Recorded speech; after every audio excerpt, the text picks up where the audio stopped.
개편 100일을 맞이한 오늘의 증시, 일단은 긍정적인 마무리를 지었습니다. 3대 지수 추가적인 지수 상승이 나오면서 다우와 이 S&P 500 같은 경우는 오늘 기준으로 6거래일 연속으로 상승 기조를 이어갔습니다.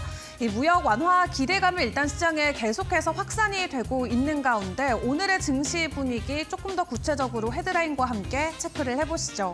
일단 주요 경제 지표가 대거 발표가 된 만큼 경제 지표부터 하나하나 체크를 해보도록 하겠습니다. 먼저 컨퍼런스 보드에서 발표한 소비자 신뢰 지수입니다. 5년 만에 최저치까지 내려온 상황입니다. 그리고 뿐만 아니라 앞으로 6개월 동안의 경기를 미리 예측해 볼 수 있는 지표 또한 지속적인 하락세가 나오면서 현재 컨퍼런스 보드에서는 이러한 데이터 사실상은 경기 침체에 가깝다라는 평가까지 내놓고 있는 상황인데요. 이 시장 안에서는 관세라던가 여러 가지 불확실성이 소비자들의 심리를 크게 위축시키고 있는 것으로 풀이를 하고 있습니다. 그리고 오늘 발표됐던 다른 지표 중에 하나가 바로 졸지 보고서죠. 고용 쪽의 데이터를 확인을 해보시면 6개월 만에 최저치까지 내려간 걸 체크를 해볼 수가 있겠습니다. 현재 기업들이 고용을 적극적으로 해나가기는 상당히 부담스러운 기간을 지나가고 있기 때문에 당분간 고용 쪽의 데이터도 계속해서 흔들릴 수 있겠다라는 분석도 나오고 있고요. 그리고 무역과 관련된 데이터도 함께 체크를 해보도록 하겠습니다. 상품 교역 적자 같은 경우는 1,620억 달러 기록을 하면서 전월 대비는 9.6% 증가한 것으로 확인이 됐습니다. 또 수입 같은 경우도 전월 대비 증가폭을 이어갔는데 트럼프 대통령의 관세 정책이 본격적으로 시행되기 전에 기업들의 발빠른 조치가 이어지고 있는 것으로 확인을 해볼 수가 있겠고요. 전반적으로 오늘 공개됐던 경제 데이터들 좀 한 줄로 평가를 해보자면 경제가 우리가 예상했던 것처럼 악화되고 있다라고 생각을 해볼 수가 있겠습니다. 자, 그런 가운데 오늘 자동차 관세와 관련해서 백악관에서 소식을 들고 왔습니다. 미국 상무장관이 직접 이야기를 전해왔고요. 부품 관세 앞으로 2년 동안 일부 완화의 조짐을 보일 것으로 보여집니다. 15% 정도의 관세를 좀 면제해주는 크레딧 제도로 진행을 한다라고 하는데 구체적인 내용은 머스노 5 시간을 통해서 전해드리도록 하겠습니다. 일단 시장 상황이 이렇게 진행이 되고 있는 가운데 월가에서는 여전히 경기 침체와 관련해서 우려의 시각이 팽배하게 나오고 있습니다.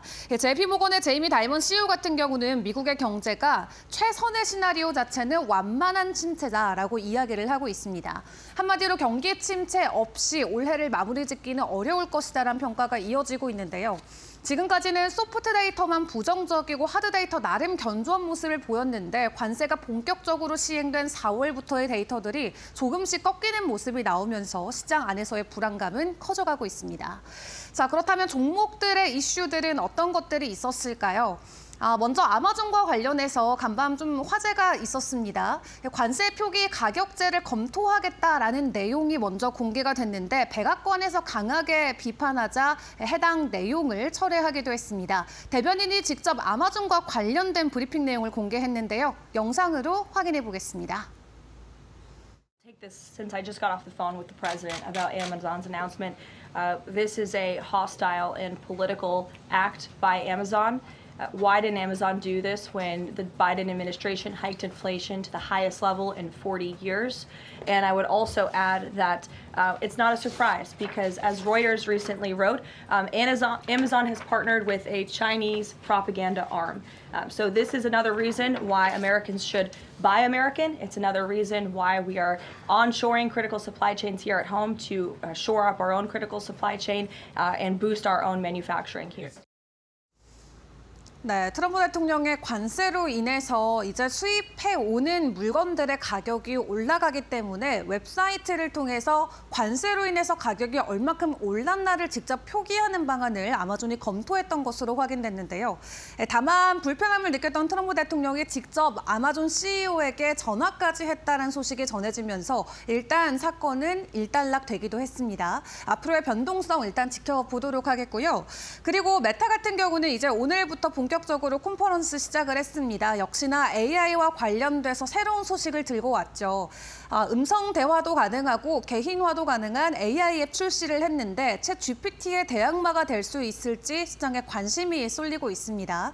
메타의 라마라는 기술을 중점으로 새로운 AI 앱 출시가 됐는데 앞으로의 트래픽량이 어떻게 따라주냐에 따라서 메타에 대한 평가가 엇갈릴 수가 있겠습니다. 자, 그리고 오늘 실적 발표했던 GM 구체적인 좀 실적 내용 점검을 해보도록 하겠습니다. 관세 우려가 있었음에도 불구하고 소비자들이 자동차 가격 인상을 앞두고 먼저 자동차를 많이 샀다라는 데이터, 앞에서 다른 경제 데이터를 통해서도 확인을 해본 바가 있었죠. 이런 선구매 행렬이 이어지면서 일단 다행히도 1분기에 매출 상승을 했습니다. 다만 본인들도 직접적으로 관세에 대한 불확실성 언급을 하면서 당분간은 주가 변동성을 주의를 해야 된다라는 코멘트를 내놨고요. 이 월가에서도 일단 GM 같은 경우는 절반 정도가 해외에서 이 생산하는 비중이기 때문에 목표 주가를 40% 정도 하향 조정하기도 했습니다. 앞으로 2분기와 3분기에 대한 실적은 계속 기다려보시는 게 좋겠습니다. 자, 그리고 애플 같은 경우는 이제 곧 실적 발표를 합니다. 월가에서는 우려했던 것과는 다르게 그나마 긍정적인 리포트들이 계속해서 연일 나오고 있는 상황인데요. 일단 중국발 이슈로 인해서 애플의 가격 출렁임은 어느 정도 바닥을 다지고 다시 한번 주가 상승에 대한 가능성이 있다라는 평가가 나오고 있습니다. 이번 주에 발표되는 애플 실적도 저희와 함께 점검을 해보시길 바라겠고요. 마지막으로 테슬라와 관련된 리포트 내용도 점검을 해보겠습니다. 지금 구간 대비해서 무려 40% 넘게 가격 하락이 가능할 수 있다는 좀 부정적인 리포트 내용이 공개됐습니다. 머스노5 시간 통해서 해당 부분도 구체적으로 함께 점검을 해보시죠. 자, 그렇다면 오늘 시장의 분위기 조금 더 구체적으로 짚어드리도록 하겠습니다. 곽영은 주식투자연구소 대표와 이야기 나눠보겠습니다. 대표님 안녕하세요. 네, 안녕하십니까. 네, 간밤에도 3대 지수 일제히 상승 마무리 지었습니다. 간밤 뉴욕 시장 분위기 어떻게 보셨을까요? 네, 3대 지수는 상승을 한 반면에 필라델피아 반도체 지수는 0.92% 하락했습니다. 이 소비자 신뢰 지수는 팬데믹 초반 수준인 86까지 하락했고요. 이 기대 지수는 2011년 이후 최저치를 기록했습니다. 이 구인구직 보고서도 시장 예상치를 하회하며 경기 둔화 우려를 다시 부각시켰습니다. 그럼에도 불구하고 국채금리 하락과 연준의 금리 인하 기대가 시장 반등을 이끌었습니다. 이 정책 측면에서는 이 트럼프 대통령의 자동차 관세 완화 행정명령이 주목을 받았습니다. 미국산 부품 비중이 85%를 넘으면 관세를 면제하고 일부 완성차에도 환급이 가능해지는 구조로 미국 내 리쇼어링과 고용 확대를 목표로 한 조치입니다.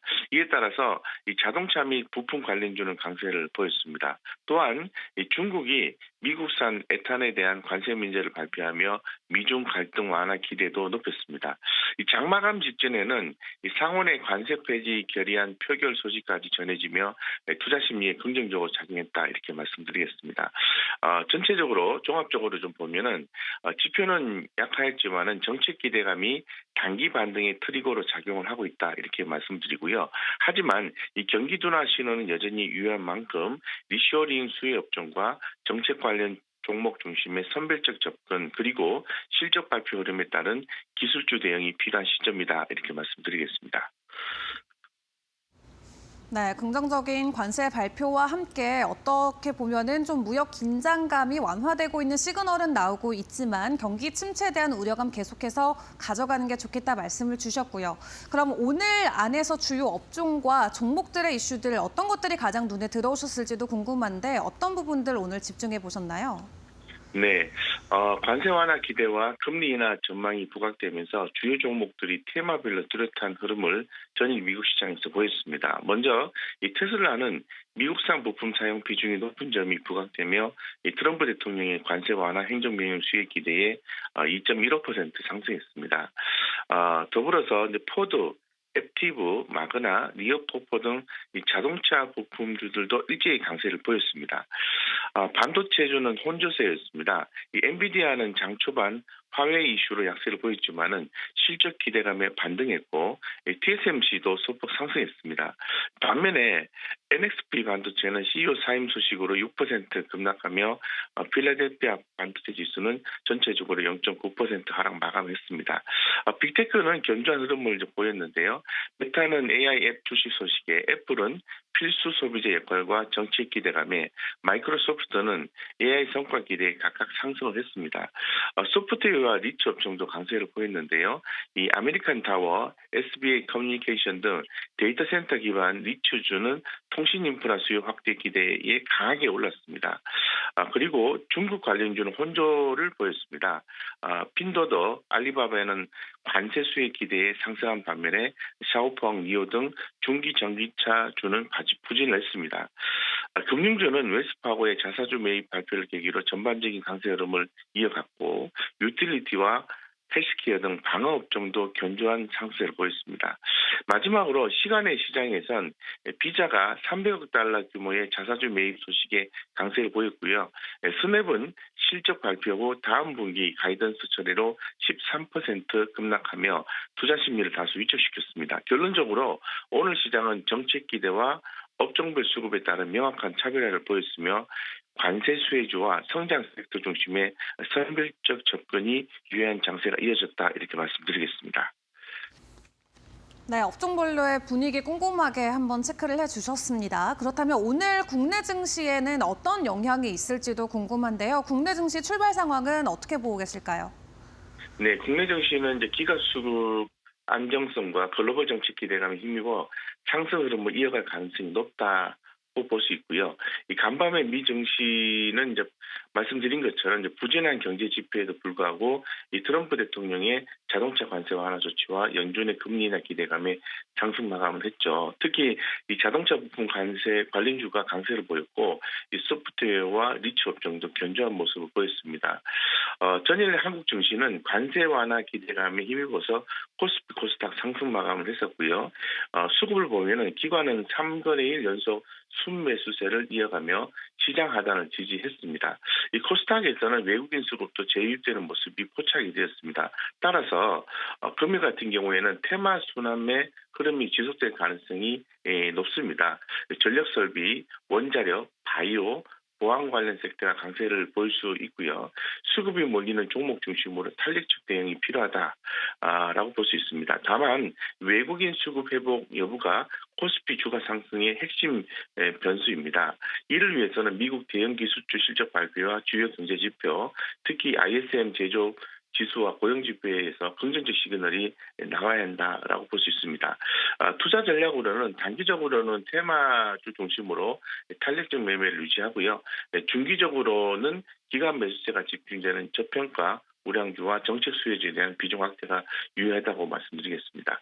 다만 외국인 매수세가 지속될 경우에는 일부 방어 업종 비중을 높이거나 인버스 상품을 활용한 리스크 전략도 고려해 볼 필요가 있다. 종합해서 말씀드리면 이 한국 증시는 기관 수급과 정책 기대를 바탕으로 반등을 시도할 전망이지만은 외국인 수급 전환 여부에 따라 상승 탄력은 달라질 수 있다. 따라서 선별적 매매가 필요한 하루가 될 것이다. 이렇게 말씀드리겠습니다. 네, 오늘의 국내 증시도 테마성 장세가 펼쳐질 수 있겠지만 외국인들의 수급 당황에 따라서 국내 증시 안에서의 방향성 엇갈릴 수 있겠다 말씀 주셨습니다. 오늘 도움 말씀 여기까지 함께하겠습니다. 감사합니다. 네, 감사합니다. 네, 전반적인 시장 분위기 먼저 확인을 해봤습니다. 그런 가운데 오늘 시간 외에서 슈퍼마이크로 컴퓨터 급락하고 있는 모습이 보여지고 있습니다. 시간 외 거래에서 17% 가까이 하락하고 있는데요. 일부 고객사들이 구매를 현재 지연시키고 있다는 소식이 전해지면서 실적에 대한 부담 요인으로 떠오르고 있습니다. 시간에서 두 자릿수 이상의 급락하고 있는 소식 함께 챙겨봤습니다. 자, 그렇다면 오늘 장중에 변동성을 보였던 종목들과 이슈가 있었던 종목들은 어떤 것들이 있을지도 체크를 해봐야겠죠. 김수영 캐스터가 준비했습니다. 네, 간밤 뉴욕 증시에서 특징적인 종목들 함께 살펴보겠습니다. 오늘도 1분기 실적 발표가 줄줄이 이어지면서 장에는 주가의 변동성이 있었는데요. 아마존부터 그 내용 자세하게 살펴보겠습니다. 아마존이 트럼프 미국 대통령의 관세 부과와 관련된 가격 인상을 공개할 예정이라고 했습니다. 백악관은 이에 대해 대기업의 적대적이고 정치적 행위라고 말했는데요. 워싱턴 포스트는 이후에 아마존이 주요 웹사이트가 아닌 저가형 아마존 하울 웹사이트를 통해 이러한 조치를 취하는 방안을 논의했다고 보도했습니다. 아마존은 목요일에 장을 마감한 후에 실적 발표를 예정해 두고 있는데요. 월가는 매출 1,425억 달러에 주당 순이익 1.35달러를 예상하고 있습니다. 다음은 마이크로소프트 살펴보겠습니다. 마이크로소프트가 수요일에 장을 마감한 후에 1분기 실적을 발표합니다. 투자자들은 마이크로소프트의 AI 모멘텀과 클라우드 사업 강점이 도널드 트럼프 대통령의 관세 부과로 인한 거시경제적 혼란과 불확실성을 견뎌낼 수 있을지 주목하고 있습니다. 월가는 매출 684억 달러에 주당 순이익 약 3.22달러를 예상하며 이는 전년 대비 각각 8.8%와 10.6% 증가한 수치입니다. 네, 다음 넘어가겠습니다. 페이스북과 인스타그램의 모회사인 메타 플랫폼스도 수요일에 장을 마감한 후에 1분기 실적을 발표합니다. 애널리스트들은 매출 413억 5천만 달러, 주당 순이익 약 5.22달러를 예상하며 이는 전년 대비 각각 11%, 13% 증가한 수치입니다. 주요 성장 동력인 광고 사업과 새로 출시한 독립형 AI 비서 앱이 실적에 어떻게 반영될지 주목해봐야겠습니다. 네, 다음으로는 이어서 1분기 실적 발표한 기업들 함께 살펴보겠습니다. 네, 코카콜라입니다. 코카콜라는 1분기 EPS가 예상치를 상회했고요. 매출도 전년 대비 2% 하락했지만 시장 기대치를 소폭 상회했습니다. 코카콜라 최고 경영자는 지정학적 리스크 우려에도 고객의 구매가 감소했지만 관세의 전반적인 영향은 감당할 수 있는 수준이라고 밝히면서 0.78% 상승했습니다. 네, 다음 제너럴 모터스로 넘어가겠습니다. 1분기 실적에서 매출과 EPS 모두 예상치를 상회했습니다. 또 여기에 더해 분기별 현금 배당금을 증액하겠다고 발표를 했는데요. 오전 거래에서는 관세로 인한 전망이 어두워졌다면서 실적 가이던스를 철회하자 주가가 하락했습니다.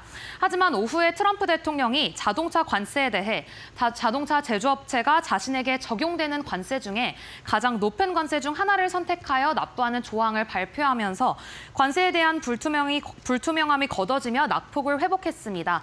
마지막에 0.64% 하락하며 장을 마감했습니다. 네, 다음으로는 스포티파이 보겠습니다. 음악 스트리밍 회사 스포티파이는 가입자가 급증했음에도 불구하고 매출과 순이익 모두 예상치를 하회했습니다. 영업이익은 상회했지만 투자자 심리는 여전히 냉랭했습니다. 2.48% 하락하며 장을 마감했습니다. 네, 다음 장에서 계속 실적 발표한 기업들 함께 살펴보겠습니다. 제약회사 화이자가 비용 절감 계획 확대를 발표하고 1분기 이익 예상치가 월가를 상회하자 주가는 3%대 급등했습니다. 그러나 화이자는 코로나 백신 매출 추가로 감소하면서 매출이 감소했는데요. 2025년 전망치는 유지했지만 관세가 어떤 영향을 미칠지는 아직 확실하지 않다고 밝히면서 주가는 3.84% 상승했습니다. 네, 다음 아스트라제네카로 넘어가겠습니다. 1분기 핵심 이익이 21% 급증했고요. 매출도 기대치를 하회했습니다. 그럼에도 EPS는 예상치를 상회하며 주가 2.25% 상승했습니다. 아스트라제네카의 전립선암 치료제 연구가 목표를 달성하지 못할 가능성이 높다는 소식이 나오면서 상승폭을 제한적으로 뺐습니다. 네, 다음은 스타벅스로 넘어가겠습니다. 스타벅스는 장을 마감한 후에 1분기 실적 발표를 했는데요. 매출과 EPS 모두 실적 기대치를 하회했습니다. 수익 또한 전년 대비 40% 감소했는데요. 여기에 매출은 전년 대비 3% 증가했지만 이 매출 모두 신규 매장에서 나온 것으로 집계가 됐습니다. 총 1.13% 상승하며 마감했습니다. 네, 다음 장으로 넘어가겠습니다. 칩 제조업체 NXP가 주가가 1분기 실적을 발표한 후에 오후 거래에서 주가가 하락했습니다. 재고 수준이 상당히 증가했고 또 CEO가 연말에 은퇴하겠다는 계획을 발표하자 주가가 급락한 건데요. 주당 순이익은 월가 예상치를 소폭 상회했지만 그럼에도 6.94% 하락하는 모습이었습니다. 네, 다음은 미국 최대 태양광 업체 퍼스트솔라입니다. 퍼스트솔라 역시 1분기 실적에서 매출과 EPS 모두 기대치를 하회하며 2.48% 하락했습니다. 네, 다음은 크루즈 운항사인 로얄 캐리비언입니다. 이익과 기대치는 상회했지만 매출은 소폭 미달하면서 0.12% 상승했습니다. 네, 다음으로 이어서 계속 실적 발표 어땠는지 자세하게 살펴보겠습니다. 디지털 결제 회사 페이팔은 EPS에서 깜짝 호조를 보였습니다. 월가의 기대치보다 15%가량 상회한 건데요. 여기에 매출은 기대치를 하회했고요. 이런 엇갈린 실적 발표에서 연간 전망은 유지했습니다. 총 2.14% 상승하며 장 마감했습니다. 네, 다음은 소파이 테크놀로지 보겠습니다. 1분기 실적 발표에서 좋은 실적을 넘어서 의미 있는 기록을 냈는데요. 전년 대비 33% 매출이 증가하면서 사상 최대 매출을 기록했습니다. 또 이렇게 되면서 6분기 연속으로 흑자를 기록하는 모습이었는데요.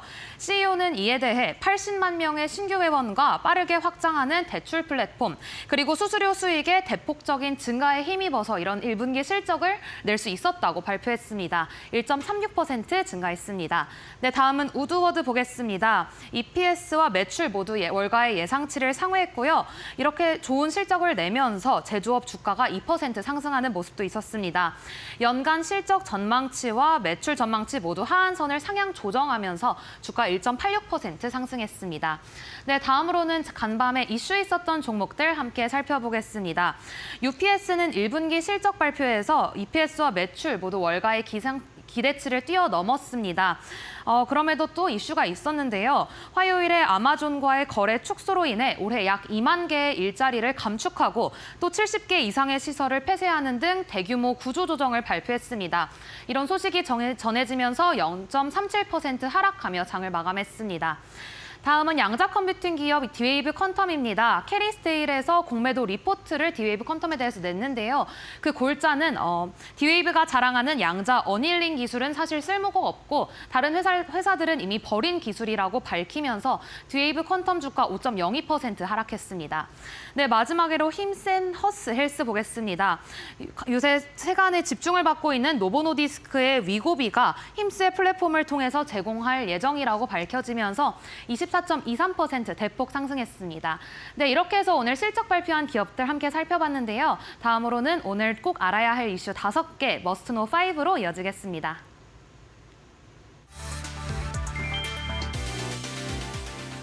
중국의 AI 산업을 누르려던 미국의 규제가 아이러니하게도 중국 AI 산업 성장의 촉매제가 됐다. 화웨이는 자체 개발 중인 최신 AI 칩 어센드 910D를 앞세워 엔비디아의 간판 모델 H100을 넘어설 채비를 서두르고 있다. 2022년 미국은 엔비디아의 고성능 GPU를 비롯한 첨단 반도체 수출을 끌어막으며 중국의 AI 연구를 옥죄려 했다. 하지만 중국은 예상보다 끈질겼다. 고성능 칩이 막히자 게임용 GPU를 긁어모아 직접 납땜하고 배선해 GPU 농장을 세우는 기발한 대응에 나섰다. 급조된 장비였지만 중국 빅테크와 AI 연구진은 이를 발판 삼아 자생력을 키워냈다. 이 과정에서 탄생한 화웨이의 어센드 시리즈는 어느새 엔비디아의 A100과 어깨를 나란히 하는 수준까지 올라왔다. 현재 개발 중인 910D는 더 야심차다. 화웨이는 이르면 5월 첫 샘플을 공개할 예정이며 성능 면에서도 H100을 뛰어넘을 것이라 자신하고 있다. 미국은 최근 H100뿐 아니라 성능을 낮춘 H20 칩까지 중국 수출을 막았다. 하지만 이미 중국 내부에서는 화웨이산 칩 수요가 들끓고 있다. 미국의 봉쇄가 중국 반도체 산업의 폭주를 부른 셈이다. 막으려던 규제가 오히려 경쟁자를 키워냈다. 그리고 지금 화웨이는 엔비디아를 향해 거침없이 속도를 높이고 있다.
네, 뉴욕 증시가 6거래일 연속으로 상승 기조를 이어가고 있지만 경제 침체에 대한 위기감은 계속해서 고조가 되고 있습니다. 오늘 발표됐던 주요 경제 지표들을 통해서도 함께 체크를 해볼 수가 있었는데요. 소비 심리나 고용 시장뿐만 아니라 무역 쪽에 대한 데이터까지 지속적으로 악화와 관련된 방향성을 시사하고 있는데 이 컨퍼런스 보드가 발표한 소비자 심리 지수부터 체크를 해보도록 하겠습니다. 일단 CB의 컨퍼런스 보드 소비자 신뢰 지수 체크를 해보시면 86이 집계가 됐습니다. 이는 20년 팬데믹 초기 이후 최저치를 보이는 수치고요. 5개월 연속 하락으로 글로벌 금융위기 이후 가장 긴 감소세가 이어지고 있는 상황입니다. 특히 향후 6개월을 전망하는 기대지수는 11년 이후 가장 낮은 수준까지 떨어졌는데요. 이는 관세로 인한 경기 둔화나 노동시장의 약화 그리고 인플레이션 상승 기대가 소비 심리를 전방위로 짓누르고 있음을 보여주는 데이터가 될 것 같습니다. 그리고 노동시장에 대한 경고음도 함께 켜졌습니다. 미국 노동부에 따르면 3월 구인 건수는 719만 건으로 6개월 만에 최저치를 기록했는데요. 이 노동 수요 감소는 정책 불확실성과 관세 부담 심화에 따른 기업들의 채용 보류 때문으로 해석을 해볼 수가 있겠습니다. 반면 해고 건수는 줄고 고용은 유지가 됐기 때문에 노동시장이 급격하게 무너지는 상황은 아니다 이렇게 판단을 해볼 수가 있겠지만 전반적으로 둔화 흐름은 분명하게 감지가 되고 있고요. 또 연준이 금리 동결을 고려하는 배경이지만 장기적으로는 고용 약화 리스크를 경고하기 때문에 일단은 경계감을 가지고 지켜봐야 될 것 같습니다. 그리고 무역에서도 불안한 신호가 감지가 됐죠. 3월 미국의 상품 교역 적자가 1,620억 달러로 전월 대비 9.6% 증가했는데요. 이 수출 증가가 제한된 반면 수입이 크게 늘어나면서 적자가 확대된 것으로 파악이 됐고요. 전문가들은 트럼프 대통령의 관세 정책에 대응하기 위한 조기 수입 수요가 적자폭을 키운 것으로 분석을 했습니다. 종합을 해보자면 이번 경제 지표들은 관세 인상 여파가 소비 심리 위축과 노동시장 냉각 그리고 무역의 불균형 심화로 번지면서 미국 경제에 대한 하방 리스크를 계속 키우고 있음을 시사하는 데이터로 체크를 해볼 수가 있겠는데요. 이러한 경제 데이터에도 불구하고 현재 미국에서는 관세와 관련된 부분에 좀 초점을 맞추다 보니까 간밤 3대 지수는 일단 일제히 상승 마무리를 지었습니다. 자, 그런 가운데 오늘 시장 안에서 좀 비교적으로 완화의 조짐을 보였던 이슈 중에 하나가 바로 자동차 관세 부품과 관련된 내용이 되겠습니다. 좀 한시적이긴 하지만 다가오는 2년 동안 관세 일부를 완화시켜주겠다라고 상무부에서 본격적으로 발표를 했는데요. 구체적인 내용을 함께 확인을 해보시면 미국 상무부는 미국에서 완성된 차량을 판매하는 업체가 차량 가격의 15%에 해당하는 금액을 크레딧으로 인정받아서 향후 부품 수입 시 관세를 상쇄할 수 있도록 허용한다라는 내용을 발표했습니다. 이는 사실상 부품 가격의 15%는 관세 없이 수입을 할 수 있다라는 조치로 생각을 해볼 수가 있겠죠. 첫 해는 차량 가격의 15%를 인정해서 25% 부품 관세를 3.75%포인트 낮추는 효과를 주고 두 번째 해에는 인정 비율을 10%로 줄인 다음에 종료할 계획이라고 하는데요. 이 상무부는 자동차 업체들이 미국 내 공급망을 갖추기까지 시간이 필요하다는 점을 반영해서 이 같은 결정을 내렸다고 밝혔습니다. 또 완성차에 사용된 부품의 85% 이상이 미국산이면 해당 차량에는 어떤 관세도 부과되지 않는다라고 하는데요. 이번 조치는 미국 내 제조업뿐만 아니라 외국계 기업에도 동일하게 적용된다고 합니다. 또 상무부는 부품 관세와 철강 알루미늄 관세 등이 중복 부과되지 않도록 조정할 방침이라고 덧붙이기도 했고요. 현재 속보에 따르면 자동차 부품과 철강 관세는 중복이 안 된다라는 행정명령이 나온 것으로 확인을 해볼 수가 있겠습니다. 또 트럼프 대통령은 앞서서 관세 유예를 조건으로 자동차 업계 수만 개 일자리 창출과 생산 설비 확장을 약속받은 것으로 전해졌는데 이 업계는 향후 관세 완화 기간 동안 미국 내 생산 확대를 통해서 장기적으로 높은 국내 조달 비율을 충족해야 할 것으로 보여집니다. 한편 이날 하워드 러트닉 상무장관은 또 다른 인터뷰를 통해서 이 한 국가와의 상호관세 협상이 완료됐고 또 상대국 총리나 의회 승인을 기다리고 있다라는 내용을 밝히기도 했습니다. 해당 국가가 어딘지 국가명을 공개하진 않았고요. 다만 추가적인 관세 협상 진전이 임박해 있음을 긍정적으로 시사했습니다.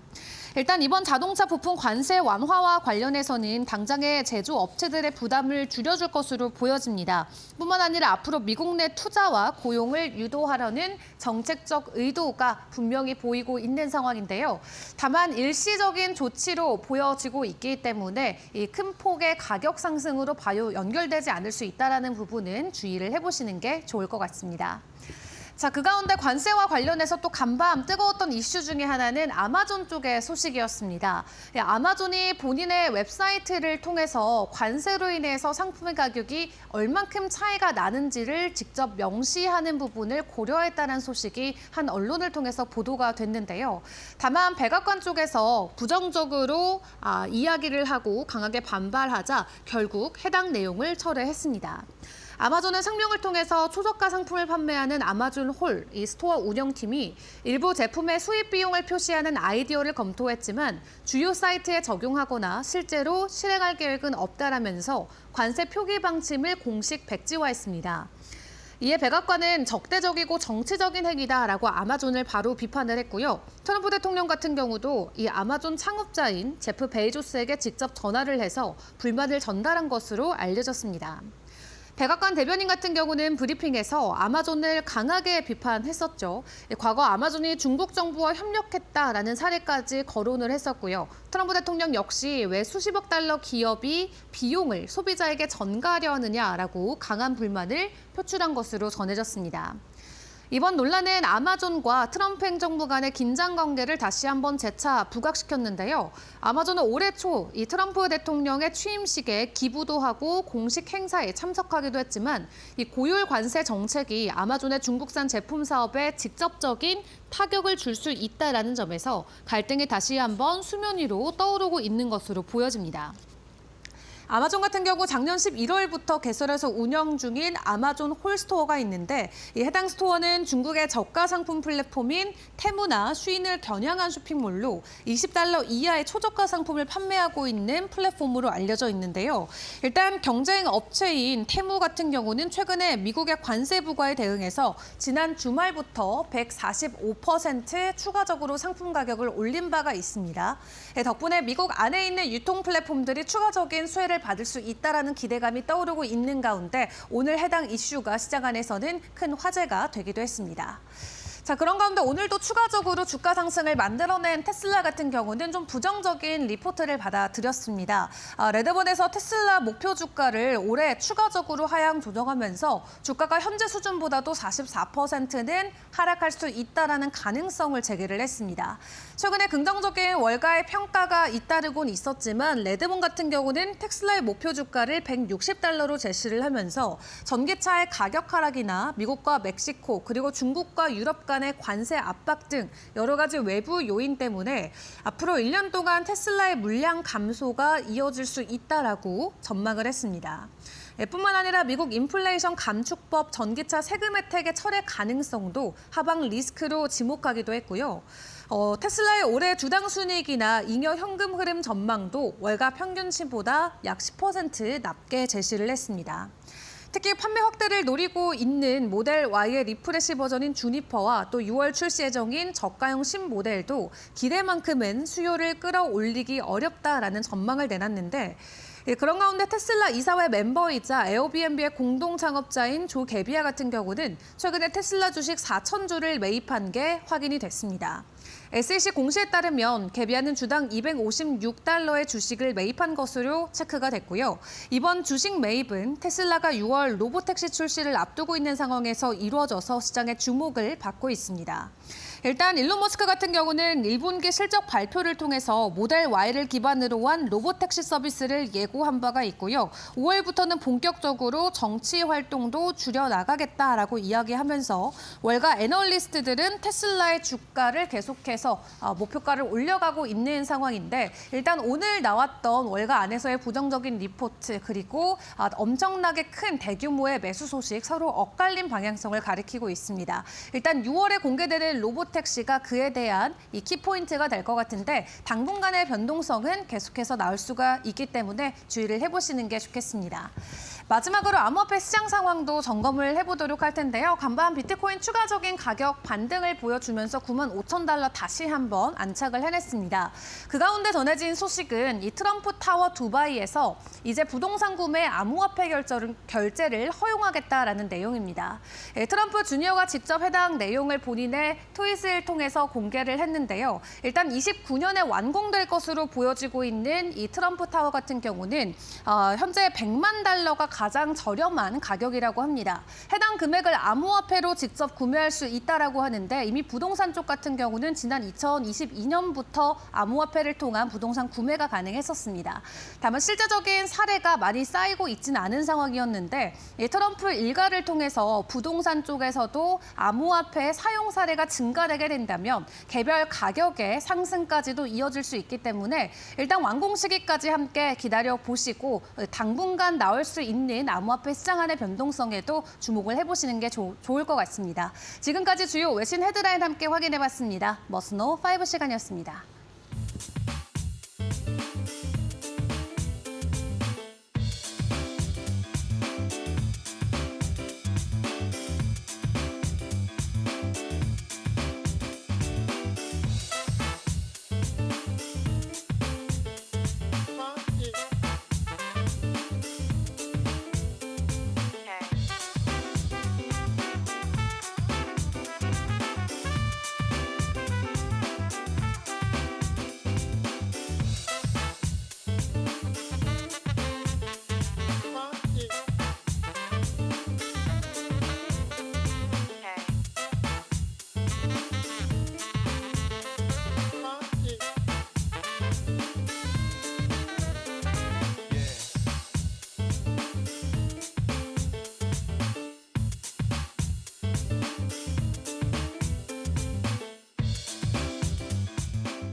안녕하세요. 메이토크 신일섭입니다. 오늘의 주제는 트럼프 취임 100일 축하 파티, 자하자찬, 몸살이는 기업들 줄어든 구인 건수, 하니웰, 스포티파이 실적 발표입니다.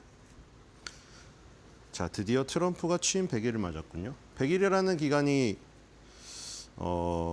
이제 하도 오래돼서 그 연인분들이 막 100일 세고 앉아 있잖아요.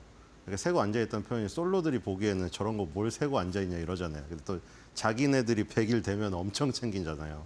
그래서 100원을 주고 막 이랬었던 적이 있었잖아요. 근데 그 100일이 짧으면 짧고 길면 길잖아요. 야, 우리 벌써 100일이라고? 우리 뭐 1000일 동안 사귀자 막 이러잖아요. 근데 1000일 못 가고 다 깨지잖아요. 아니, 솔로들이 봤을 때. 근데 100일이 트럼프 입장에선 길었을까요? 짧았을까요? 트럼프가 돼봐야지 그걸 알겠지만 그 보는 사람들은 주식 투자자분들은 상당히 길게 느껴졌을걸요, 지금. 그렇죠? 100일이 똑같은 100일인데 그 안에서 엄청난 파고가 있었잖아요. 지금 주식시장도 그렇고 채권 시장도 그렇고 달러도 그렇고 금도 그렇고 코인도 그렇고 그렇죠. 그리고 워낙에 그 뭐 플렉서빌리티라고 계속 표현을 하지만 유연성이라고. 근데 그 유연성을 한마디의 유연성에 대한 거를 던질 때마다 엄청난 출렁임이 있기 때문에 미국의 대통령이라 사실 하루하루가 투자자분들은 굉장히 마음이 저기 썩어 들어갔을 거예요. 주식시장은 꽤 많이 거의 반등하긴 했더라고요. 지금 보니까 그 뭐 스콧 베센트 장관은 미국은 주식은 장기 투자를 할 수 있는 자산이라 좋은 거라고 하면서 10일로 봤을 때는 5일이 오른 거니까 좋은 거 아니냐고 이랬고 캐롤라인 레빗 대변인은 여러분들이 보시는 이 차트는 지금 인생의 스냅샷일 뿐이라고 했고 트럼프 대통령도 주식은 오르락 내리락 하는 거라고 했고 지금 당장은 정말 뭐 신흥국 같은 경우에는 아예 위에 고점을 간 국가도 있고요. 거의 뭐 떨어진 폭의 70, 80%를 만회한 국가들이 많잖아요. 우리나라도 그렇고. 뭐 그걸로 봤을 때는 이 세 명의 이야기가 그렇죠. 뭐 지금 뭐 주식시장을 딱 그 인생의 스냅샷인 것처럼 하루하루 변하기 때문에 또 어떻게 될지 모르지만 지금 한 100일의 기간에서는 결국 왔다가 밑으로 갔다가 돌아왔습니다. 일단 저 세 명의 말대로. 뭐 임기가 더 남았기 때문에 임기 끝날 때 봐야겠죠. 항상 그 마찬가지죠. 워렌 버핏이 94세가 돼서 95, 6, 7세 돼가지고 지금 100세 가까이 됐는데도 사람들이 그 워렌 버핏의 발가락에 때도 못 따라가면서 조금만 뭐 성장주가 가거나 IT주가 가면 워렌 버핏 물어뜯잖아요. 그러니까 이게 웃긴 거라니까요. 100년 가까이를 증명해도 그렇게 물어뜯는 하이에나들이 있단 말이에요. 100년 가까이 증명을 해내도 그 수많은 기간을 증명을 해내도 욕을 먹는다고요. 진짜 웃기죠. 그러니까 지금 그 100년이라는 기간을 증명해도 욕을 먹는데 지금 뭐 이거 100일 가지고 올랐다고 해서 누구도 인정 안 하죠. 주식 투자자분들은 또 자기 입장에서 생각하니까 야, 또 떨어질 수도 있잖아. 지금 오르면 뭐해? 다시 또 하락할 거야. 뭐 이렇게 할 수도 있겠지만 이 지금 트럼프가 100일을 맞이하는 지금 순간에 주식시장이 거기서 한번 3-4번 더 하락을 안 하고 다시 되돌림이 있었다는 거는 트럼프 행정부나 트럼프 입장에서는 정말 천만다행이죠. 지금 여기서 그 자리에서 한번 3-4번 더 빠지고 달러 가치가 추가 폭락하고 채권까지 흔들려 버렸으면은 그렇죠? 지금 아무리 자화자찬을 하려고 해도 지금 상황이 너무나 쫄리는 상황이 될 뻔했습니다. 근데 어쨌든 간에 주식시장은 꽤 많이 반등했고 달러도 제자리를 찾았고 채권 시장도 안정됐습니다. 지금 상황이. 그러니까 더욱더 떠들 수 있었겠죠. 안 그래도 떠들었지만. 그렇죠. 안 그래도 떠들었겠죠. 자, 근데 일단 뭐 계속 반복되는 얘기입니다. 지금 투자가 5조가 넘었다는 것이죠. 이미 5조가 넘었다. 이게 무슨 계속 거론되는 기업들 있잖아요. 애플, 엔비디아, 뭐 TSMC, 우리나라 현대차. 그리고 그때 쭉 백악관 홈페이지에 계속 업데이트해서 하나씩 추가되고 있잖아요. 전 세계의 그 수많은 기업들. 그 제약기업부터 시작해가지고 자동차, 철강, 전 분야에 걸쳐져 있죠. 그걸 다 합쳤을 때 이제 5조 달러를 투자했다. 이런 성과가 있었다는 것이죠. 그리고 이제 뭐 10만 개의 일자리가 더 생겼다. 경제학자들이 예측한 것보다. 그래서 컨센서스 상회죠, 이른바. 그래서 34만 5천 개가 생겼다는 거예요. 여기 앞에 지금 345개라고 그 뒤에 가보면은 345개라고 지금 번역이 잘못됐는데 34만 5천 개가 생긴 거예요. 그러니까 그게 예측치보다 10만 개가 더 넘었다는 거죠, 일자리가. 그리고 민간 부문 임금 증가율은 4번째로 높은 달이었다, 지난달이. 그 임금도 증가하고 있다. 소비자의 소비 여력이 계속 생긴다. 인플레이션이 조금 있다고 하더라도 임금도 같이 증가되니까 인플레이션에 임금이 같이 포함되어 있잖아요. 인플레이션이 안 일어나면은 사람들이 일을 안 하고 다 놉니다. 인플레이션이 나쁜 게 아니죠. 인플레이션이 물건 가격만 오릅니까? 자기 연봉도 올라요. 인플레이션이 없으면요, 최악인 상황이에요. 디플레이션 되면 누가 일합니까? 내일 되면은 내 일자리에 대한 돈이 깎여버리는데 일할 마음이 안 나죠. 그렇기 때문에 인플레이션은 차근차근 계단식으로 있는 게 좋은 거죠. 그게 과도하게 뻥 텄을 때가 문제인 것이지. 어쨌든 간에 33만 5천 개의 일자리 생겼다. 어제 컨퍼런스 보드 소비자 신뢰지수 나왔지만 그런 거 언급 안 합니다. 왜냐하면 그건 인간의 마음에 따른 소프트 데이터이기 때문이죠. 미시간대 소비자 심리지수든 컨퍼런스 보드 소비자 신뢰지수든 그 사람들한테 물어보는 거잖아요. 물론 컨퍼런스 보드의 신뢰지수는 미시간대 소비자 심리지수에 비해서 굉장히 다양한 공화당 지지자든 민주당 지지자든 중도층이든 골고루 신뢰가 안 좋아졌어요, 심리가. 미시간대는 특별히 민주당 굉장히 강하게 민주당 지지자들의 그 성향이 드러난 것이고 어쨌든 간에 그런 신뢰지수, 심리지수는 말하지 않습니다. 왜냐하면 그 뭐 안 좋아서 얘기 안 하는 걸 수도 있지만 이 정부는 딱 드러나는 수치로 얘기하겠다 이거예요. 고용보고서에 드러나는 수치, 기업의 실적, 일자리 수 이런 거, 실업률, 고용률로 얘기하겠다는 겁니다. 지금 절대 그런 말 안 하죠. 여론조사에 대해서만 말하죠. 지지도에 대해서만. 지지도 잘못됐다고. 트럼프가 지지조사 자체가 잘못됐다. 공화당 지지자들이 더 적게 들어갔다 표본에 뭐 이런 얘기하고 있죠. 자, 어쨌든 일자리를 이만큼 창출했다는 것이고 스콧 베센트랑 나란히 나오죠. 요즘에 이런 그림이 많이 나오죠. 스콧 베센트가 요즘에 어조가 강해졌어요. 캐롤라인 레비테벤이 옆에서 계속 지원 사격을 해줘서 그런지 처음에는 정말 굉장히 좀 목소리도 작고 뭔가 위축되어 보였거든요. 왜냐하면 러트닉 상무장관이 워낙에 그 텐션이 높아서 그런지 좀 대비됐었잖아요. 러트닉 상무장관은 어제도 나와가지고 막 흥분해서 얘기하던데 스콧 베센트 장관은 굉장히 차분하게 얘기하는 스타일인데 요즘에 굉장히 이 딕션도 강해졌고 그 워딩도 되게 셉니다. 요즘에 보면은. 중국이 이제 더 이상 뭐 관세가 중국에는 지속 불가능하다는 것을 알게 될 것이다. 중국이 해야 된다. 중국은 우리나라의 수출하는 물품이 우리나라가 미국이 중국에 수출하는 것보다 5배나 많다. 그리고 뭐 이제 조금 있으면 다 일자리를 잃을 것이다. 제가 그 커제 얘기했잖아요. 근데 일반인은 어떨 것이냐고 얘기했는데 아니나 다를까 어제 뉴스 나왔죠. 그 뉴스 나온 것도 신기해요, 사실. 그 어떤 뭐 시진핑 정권에 반대되는 현수막인가? 걸었다가 지금 그 사람이 소리 소문 없이 사라졌답니다, 지금. 어디 갔는지도 모른대요, 가족들이. 어디 잡혀갔는지 어떻게 뭐 이상한 잘못된 일이 생겼는지도 모른대요. 그런 나라라니까요. 그러니까 그걸 감안을 해야 됩니다. 중국은 정부에서 발표하는 보이스만 나가요.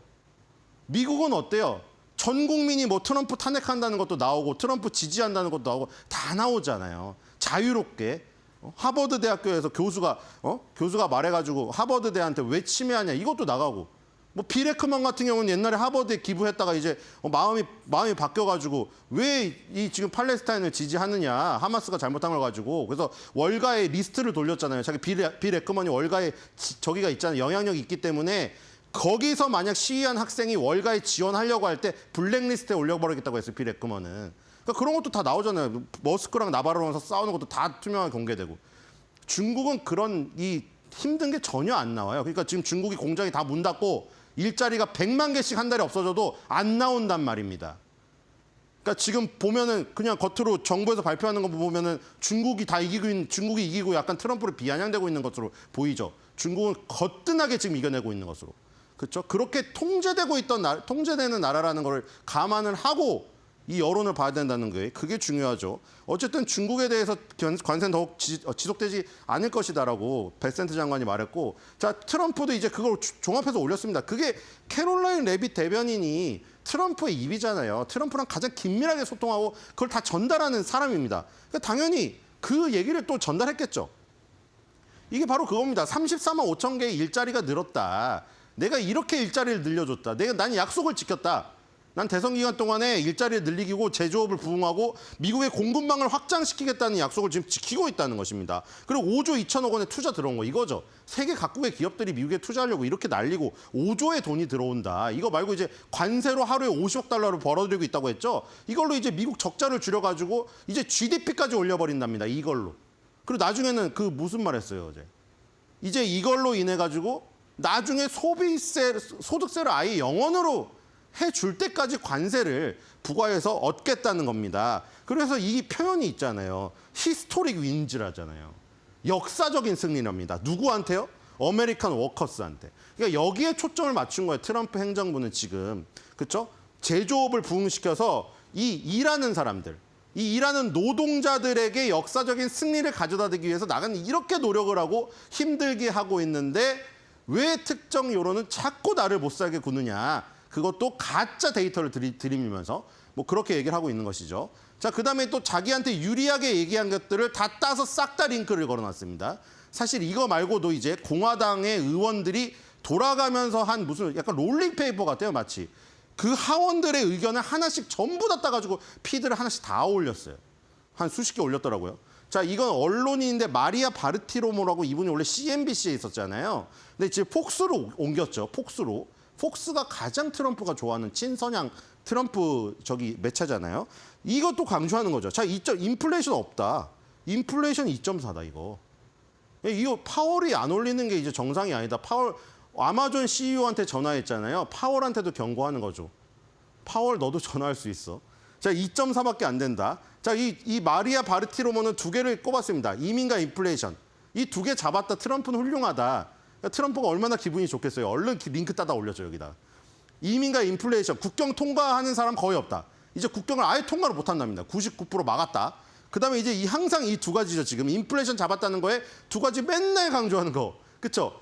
달걀 가격이 바이든이 뭐 폭등시킨 거를 내가 다 잡아놔가지고 식탁에 다시 에그를 올렸고 부활절에도 감자 쓰지 않고 달걀 쓴다. 그다음에 기름값 맨날 얘기하고 있죠. 그러니까 이거 2개 잡았다 이거예요. 자기는 지금. 식료품하고 에너지를 잡았다. 가장 변동 심한 식료품하고 에너지를 잡아가지고 인플레이션을 바짝 눌러놨는데 여기서 왜 금리 인하를 안 하는 거냐고. 내가 금리 인하를 해버리겠다. 거의 그 수준입니다. 그래서 이런 얘기를 하니까 트럼프가 기분 좋아서 올렸어요. 자, 그다음에 이제 구인 이직 보고서 졸트가 나왔죠. 여기서 몸살이는 기업들. 자, 이게 2023년부터 꾸준히 지금 사실 내려오고 있습니다. 지금 719만 건이 나왔네요. 기업이 올린 구인 공고수입니다. 사람을 구하려고 구인 공고를 올린 거죠. 9월 달에 작년 9월이죠. 작년 9월에 710만 건을 기록한 적이 있었는데 6개월 만에 가장 낮은 규모가 나왔고요. 750만 건이 예상치였는데 예상치도 하회했습니다. 자, 근데 지금 이 수치가 지금 2023년도 저기 정점 찍고 계속 내려오고 있죠. 1000만 건 찍고 거기서부터 700만 건까지 300만 건이 빠집니다. 그러니까 이거는 그 코로나 이후에 코로나 때 완전히 구인 공고가 뭐가 필요했습니까? 모든 경제활동이 중단되었죠. 그리고 나서 코로나가 회복되고 나니까 갑자기 이제 이 지금 사람을 구해야 되니까 폭발적으로 구인 건수가 늘어났다가 계속 줄어들고 있어요. 그리고 지금 같은 경우에는 불확실성이 크잖아요. 관세 불확실성이. 그래서 몸을 사리고 있습니다. 그러니까 퇴직자도 없고 구인 공고도 없고 그냥 다 이 지금 현재 상황을 유지하면서 어떻게 지금 진행될지 지켜보고 있는 상황이에요. 그리고 추세가 이미 1000만 건에서 줄어들고 있는 추세라, 그렇죠? 이 지금 뭐 6개월 만에 가장 낮은 규모라는 게 6개월 만에 하니까 가장 강조되는 것 같지만 사실은 그냥 몸을 사리고 있는 거다. 예상치 하회가 나왔고요. 자, 이제 기업들의 실적을 보겠습니다. 한이엘하고 스포티파이를 볼게요. 한이엘은 엔지니어링 회사인데 한이엘이 2025년도 1분기 실적 발표했죠. 지금 8% 매출 증가했네요. 9.8 빌리언 달러 나왔고요. 그다음에 순이익은 조금 마이너스가 났군요. 마이너스 15% 나서 1.45 빌리언 달러고요. 주당 순이익은 그냥 플랫이었습니다. 2.22. 자, 근데 역시 일회성 비용을 제거하고 봐야죠. 그랬더니 진짜가 나타났네요. 이 지금 순이익만 보니까 마이너스 15%로 매출액은 좀 늘었는데 순이익에서 마진에서 문제가 생겼네. 하지만 일회성이었습니다. 일회성 비용을 제거해 주니까 플러스 7%가 나왔습니다. 2.51달러. 이게 진짜죠. 그래서 실적이 좋았네요. 자, 그리고 이 회사 같은 경우에는 항공우주, 에어로스페이스 테크놀로지 쪽이 거의 50%를 차지하는 회사입니다. 그러니까 항공, 그다음에 우주 이런 쪽으로 엔지니어링 부품들을 납품하는 회사죠. 이 부분이 14% 매출 증가가 있었고요. 그리고 또 증가한 게 빌딩 오토메이션입니다. 이 지금 건물 자동화 시스템 여기도 한 18% 있습니다. 여기가 19%로 매출 증가가 가장 크게 일어났습니다. 이 부분이 아주 좋았고요. 자, 서프라이즈죠. 매출액이 9.59 빌리언 달러 예상되는데 9.82 빌리언 달러 나와서 매출액 2.38% 상회했습니다. 자, 이 어닝, 이 수익 같은 경우에는 4분기 연속 서프라이즈 나왔습니다. 2.21 달러 예상됐는데 아까 일회성 비용 제거해 주니까 2.51로 올라갔죠. 그래서 서프라이즈가 나왔습니다. 매출 그리고 순이익 전부 다 서프라이즈가 나왔습니다. 자, 그래서 실적이 좋게 나와서 여기 보시면 갭 상승을 하면서 바로 이 지금 50일선을 뛰어넘었죠. 50일선을 뛰어넘고 장중에 고점을 뚫으려고 하다가 여기 지금 20일선과 200일선이 지나가는 요 211, 12달러 여기서 일단 막혔습니다. 그렇죠? 단번에 뚫기에는 힘이 부족했습니다. 자, 주봉 월봉으로 봅시다. 주봉도 마찬가지네요. 그 자리가 힘들었네요. 어쩔 수 없이. 그 자리가 주봉에서도 20주선과 50주선이 만나는 지금 일봉 주봉의 중요한 이동평균선이 전부 다 지나간 자리가 그 자리예요. 그리고 지금 월봉으로 보자 밑에 월봉으로 보니까 기댈 수 있는 길목이 있네요. 그렇죠? 이 지금 20개월 선 그다음에 50개월 선이 지나가는 이 부분에서 결국 긴 밑꼬리를 달고 지금 올랐습니다. 결국 이 종목도 보시면 50개월 선을 넘나들면서 그쵸? 그 부분을 유지하면서 꼭 상승을 유지하고 있죠. 바로 이 코로나 때 이 부분. 코로나 때도 결국 50개월 선을 지키면서 다시 상승세를 복귀했습니다. 자, 쭉 상승하고 있고 이것도 마찬가지로 10년을 봤을 때 항상 50개월 선 근처에 오면은 계속 저점 매수, 추가 매수의 기회였던 거. 그 확률적으로 본다면 지금도 굉장히 장기적으로 봤을 때는 좋은 자리다. 이렇게 보여지고요. 그다음에 스포티파이입니다.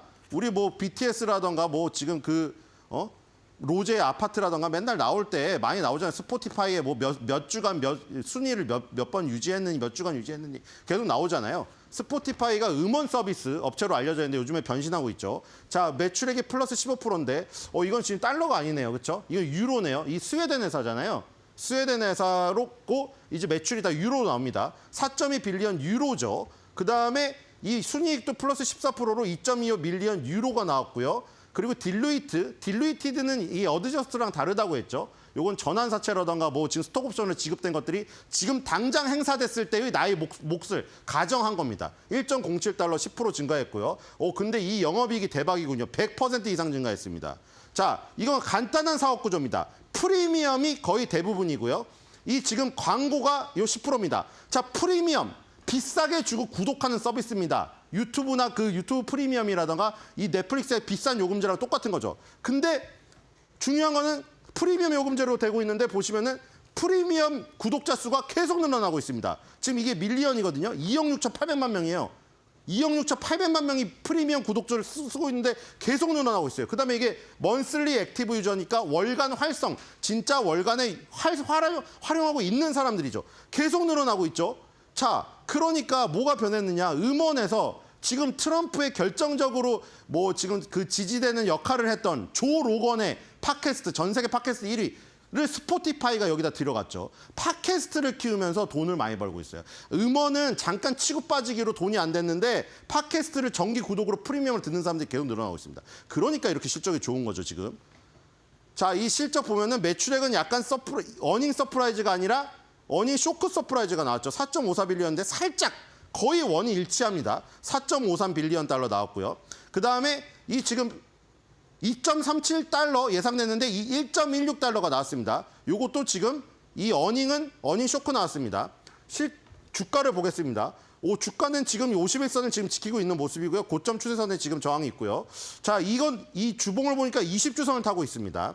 자, 월봉을 볼까요? 자, 이 상승세 보세요. 말도 안 되죠, 지금 이거. 2023년도 초반에 이게 얼마였습니까? 100달러도 아니다가 지금 600달러, 600% 올랐습니다. 6배가 올랐어요, 지금. 자, 여기서 떨어져도 뭐 괜찮죠? 자, 여기 고점이 있죠? 보시면 고점을 연결해 보면 여기가 저점입니다. 그렇죠? 예전에 고점이었던 자리가 지금 저점이에요. 꼬리에 다 보시면. 그러니까 이격 조정을 하고 있다는 소리죠. 너무나 가파르게 올라가지고 이격 조정을 하고 있을 뿐이지 저 성장세 어마어마합니다. 지금 스포티파이. 자, 트럼프가 지금 100일을 맞이했는데 자화자찬을 하고 있잖아요. 하지만 임기 아직 많이 남았습니다. 트럼프가 퇴임할 때도 이런 얘기를 하려면 자화자찬이 아니라 더욱더 좋은 걸로 바뀌어야겠죠. 자, 그래서 오늘 한 줄 매도평은 트럼프 100일의 자화자찬, 과연 1000일의 진수성찬 될까?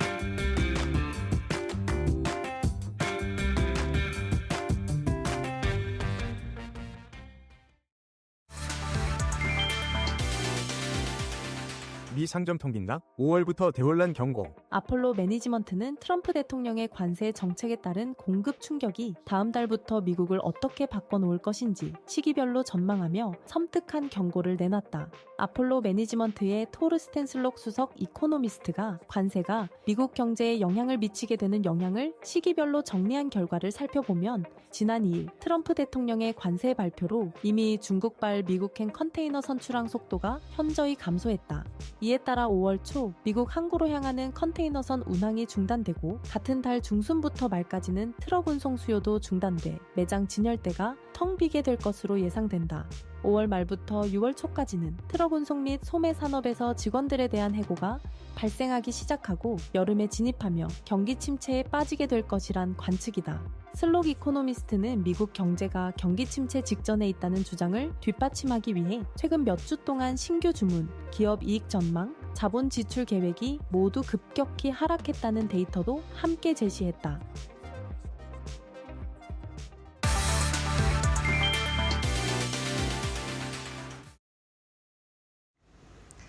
네, 간밤 마무리됐던 뉴욕 시장 긍정적인 3대 지수의 가격 상승이 나왔었죠. 한 판으로 함께 정리를 해보도록 하겠습니다.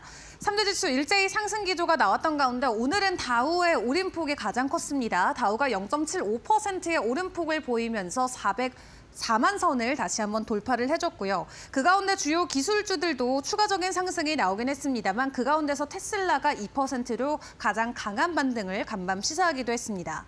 일단 트럼프 취임 100일을 맞이해서 시장 안에서의 변동성이 계속 확인이 되긴 했습니다만 10년물 국채금리 같은 경우는 미국 경기 지표 부진에도 현재 10년물 금리가 3주 최저치까지 내려가는 모습이 포착이 됐고 WTI 같은 경우도 현재 2% 정도 간밤에는 하락으로 마무리를 짓는 모습을 보여줬습니다. 관세와 관련돼서 간밤 여러 가지 내용들이 좀 전해졌었죠. 체크를 해보도록 할 텐데요. 지금 중국을 제외하고는 모두가 순조롭게 미국과 이야기를 이어가고 있는 것 같습니다. 특히 그 가운데서도 가장 많이 언급이 되고 있는 게 최근에는 인도로 확인을 해볼 수가 있겠고요. 지금 미국의 상무장관 같은 경우는 조만간 한 국가와는 아예 협상을 타결한다라는 좀 구체적인 내용을 가지고 왔습니다. 그게 최근에 많이 언급이 됐었던 인도가 될지 아직까지는 모릅니다. 구체적인 국가 이름까지는 밝히지 않은 상황이기 때문에 조금 더 소식을 기다려 봐야 될 것 같고요. 베센트 재무장관 같은 경우는 콕 집어서 한국과 관련해서 대선 전에 무역 합의틀을 완성하길 원한다라는 코멘트를 내놓기도 했습니다. 한국과 일본뿐만 아니라 주요국들과 현재 미국 사이에서 여러 가지 협상 타결 소식들이 계속해서 전해지고 있는 가운데 당분간은 이 무역 완화 긴장과 관련된 부분이 시장 안에서는 호재로 작용될 수 있다는 부분 점검을 해보시면 좋을 것 같고요. 그리고 자동차 관세와 관련돼서도 일부 완화되는 목소리가 간밤 나왔습니다. 트럼프 행정부가 자동차 25% 관세를 일부 면제시켜주겠다라고 이야기하면서 간밤 뉴욕 증시에서 자동차 부품 관련주들의 주가 반등이 나오기도 했었죠. 일단 첫 번째 같은 경우는 차량 가치의 3.7% 정도가 무관세로 부품 수입 쪽으로 적용이 될 것으로 보여지고요. 두 번째 해에는 3.75%가 2.5%까지 축소가 될 수가 있겠습니다. 처음 2년 동안만 이러한 조치가 일시적으로 시행이 되는 거기 때문에 어떻게 보면 그 2년 안에 빨리 미국으로 와서 공장을 짓고 사람을 채용해라. 좀 이런 뉘앙스로 풀이를 해볼 수가 있겠습니다. 세 번째 해부터는 감면이 사실상 없는 거기 때문에 2년의 시간이 추가적으로 자동차 업계는 주어졌다 평가를 해볼 수가 있겠고요. 일단 만약 부품 쪽에 대한 지금 관세 완화 조치가 나온 거기 때문에 이 현재 생산비 중에 85%가 미국을 기준으로 하고 있게 된다면 거의 사실상 무관세로 진행이 된다라고 이해를 해주시면 될 것 같습니다. 일단 여기에 이 캐나다와 멕시코 같은 경우는 기본관세 10% 중복적으로는 적용하지 않는다라고 다시 한번 재차 확인을 해줬는데요. 자동차 관세와 관련돼서 일부 완화적인 소식이 전해졌기 때문에 오늘 국내 증시에도 어떻게 적용이 될지 같이 지켜보시는 게 좋을 것 같습니다. 그리고 주요 경제 지표들도 함께 체크를 해보도록 하겠습니다. 일단 소비자들의 심리 지수부터 체크를 해보시면 5년 내 최저치까지 내려간 상황이고요. 앞으로 6개월 동안 이 기대 소비 심리 또한 계속해서 내려가는 모습이 나오면서 이 컨퍼런스 보드 쪽에서는 뭐 경기 침체에 거의 가까운 데이터가 확인이 됐다라고 평가를 했고요. 졸츠 보고서 같은 경우도 신규 일자리 공고가 6개월 만에 최저치까지 내려간 걸 체크를 해볼 수가 있겠습니다. 워낙 연준이 고용 쪽과 관련해서는 민감하게 데이터를 다루고 있기 때문에 이 연준이 굉장히 집중할 부분에 대한 데이터 제시를 해준 거고요. 보다 구체적인 내용은 오늘 이번 금요일에 발표되는 고용보고서를 함께 참고를 하시는 게 좋겠습니다. 그리고 미국의 3월 상품 무역 적자 같은 경우도 620억 달러 기록을 하면서 월간 기준으로 10% 정도 추가적으로 적자폭이 상승된 거를 체크를 해볼 수가 있었습니다. 소비자들의 소비 심리뿐만 아니라 고용 쪽에 대한 데이터 그리고 무역과 관련된 데이터까지 일단은 경기가 좋지 않다라는 것을 시사하는 데이터가 계속해서 확장되고 있는 상황인데 4월부터 본격적으로 관세가 적용이 됐기 때문에 오는 4월과 5월에 대한 데이터가 더욱더 부진할 수 있다는 전망들 계속해서 나오고 있습니다. 다만 오늘 시장은 부진한 데이터에는 크게 집중을 해주지 않은 채 무역 전쟁과 관련된 완화 기조에만 집중을 해줬던 하루였습니다. 자, 그렇다면 주요 기술주들 간밤에는 어떤 변동성을 보였는지도 점검을 해보도록 할 텐데요. 이 아마존 같은 경우 오늘 약보합권에 마무리를 지었습니다. 트럼프 관세 때문에 품목에 대한 가격 상승이 불가피해지자 이 사이트에 관세로 인해서 어느 정도 가격이 올랐다라는 것을 제시하기 위한 이 대안책이 아마존 안에서 거론됐었다는 내용이 공개가 됐습니다. 해당 내용이 공개되고 나서 나서 트럼프 대통령은 직접 이 제프 베이조스에게 전화를 걸었다라고 하고요. 백악관 대변인 같은 경우도 브리핑을 통해서 아마존을 강경하게 비판하는 발언을 내놨습니다. 일단 해당 부분 즉각 바로 철회하는 모습을 보여주긴 했는데요. 다만 장중에 변동성이 조금 보이기도 했었고 결론적으로는 약보합권의 마무리를 지었습니다. 메타 같은 경우도 현재 컨퍼런스를 통해서 새로운 AI 앱 출시를 공개를 했습니다. 다만 주가가 크게 반응을 해주진 않은 상황이고요. 챗 GPT의 대항마로 떠오를 수 있을지 업계에서는 관심을 갖고 있는 가운데 간밤 메타는 0.8% 정도의 주가 상승을 보였습니다. 주요 일정들도 같이 점검을 해보도록 하겠습니다. 내일 또 중요한 실적 발표들이 준비가 돼 있는데 일단 국내 증시가 내일은 쉬어가기 때문에 저희는 금요일에 다시 돌아와서 여러분과 함께 실적 점검을 해보도록 하겠고요. 오늘 마이크로소프트와 메타가 새벽에 실적 발표를 진행을 하고 무엇보다 가장 중요한 건 3월 PC 인플레이션 지표 발표가 될 것 같습니다. 뿐만 아니라 애플과 아마존 그리고 고용 보고서에 대한 데이터까지도 함께 확인을 해봐야 되기 때문에 다음 주 미국의 FOMC를 앞두고 이번 주에 발표되는 고용 보고서와 PC 데이터가 또 굉장히 중요할 수가 있겠습니다. 한 주간의 전반적인 일정들 함께 정리를 해봤는데 오늘 국내 증시는 어떤 쪽에 좀 초점을 맞춰줄 수 있을지 국내 증시의 분위기도 미리 예측을 해보도록 하겠습니다. 김수영 캐스터와 함께 해보시죠. 네, 간밤 뉴욕 증시에서 주목해볼 이슈들과 우리 장에서 주목해봐야 할 기업들까지 함께 살펴보겠습니다. 네, 먼저 아마존입니다. 아마존은 트럼프 대통령의 관세 부과와 관련된 가격 인상을 공개할 예정이라고 밝혔습니다. 백악관은 이에 대해서 대기업의 적대적이고 정치적인 행위라고 비판을 했는데요. 추후에 워싱턴 포스트는 아마존이 주요 웹사이트가 아닌 저가형 아마존 하울 웹사이트를 통해 이러한 조치를 이행할 것이라고 밝혔습니다. 아마존은 지금 이번 주 목요일에 장을 마감한 후에 1분기 실적 발표를 앞두고 있습니다. 이와 관련해서 오늘 아마존과 관련된 국내 주식들 함께 살펴보겠습니다. 웅진, SKAI, 포시에스, 시큐레터, 솔트웨어가 있는데요. 이 중에서도 솔트웨어와 웅진은 아마존의 웹 서비스인 AWS의 공식 파트너입니다. 또한 비트9도 보시면 포시에스, 그래서 다 집중해서 보시면 좋을 것 같습니다. 네, 다음으로는 제너럴 모터스 보겠습니다. 제너럴 모터스는 1분기 실적에서 매출과 EPS 모두 예상치를 상회했습니다. 또 여기에 더해 분기별 현금 배당금 증액을 발표했는데요. 오전 거래에서는 관세로 인한 전망이 어두워졌다며 실적 전망치를 철회하면서 주가가 하락했지만 오후에는 트럼프 대통령이 자동차 관세에 대한 자동차 제조업체가 자신에게 적용되는 관세 중 가장 높은 관세만 부과하는 조항을 발표하면서 관세에 대한 불투명함이 거둬지며 오전에 하락했던 주가를 낙폭을 회복했습니다. 그로 인해서 오늘 제너럴 모터스 관련주들도 함께 살펴보겠습니다. 네, 보시면 동화화성은 GM에 들어가는 볼트 배터리팩에 들어가는 가스켓을 개발하고요. 영화테크는 SUV 차량에 들어가는 부품을 공급 계약을 체결했습니다.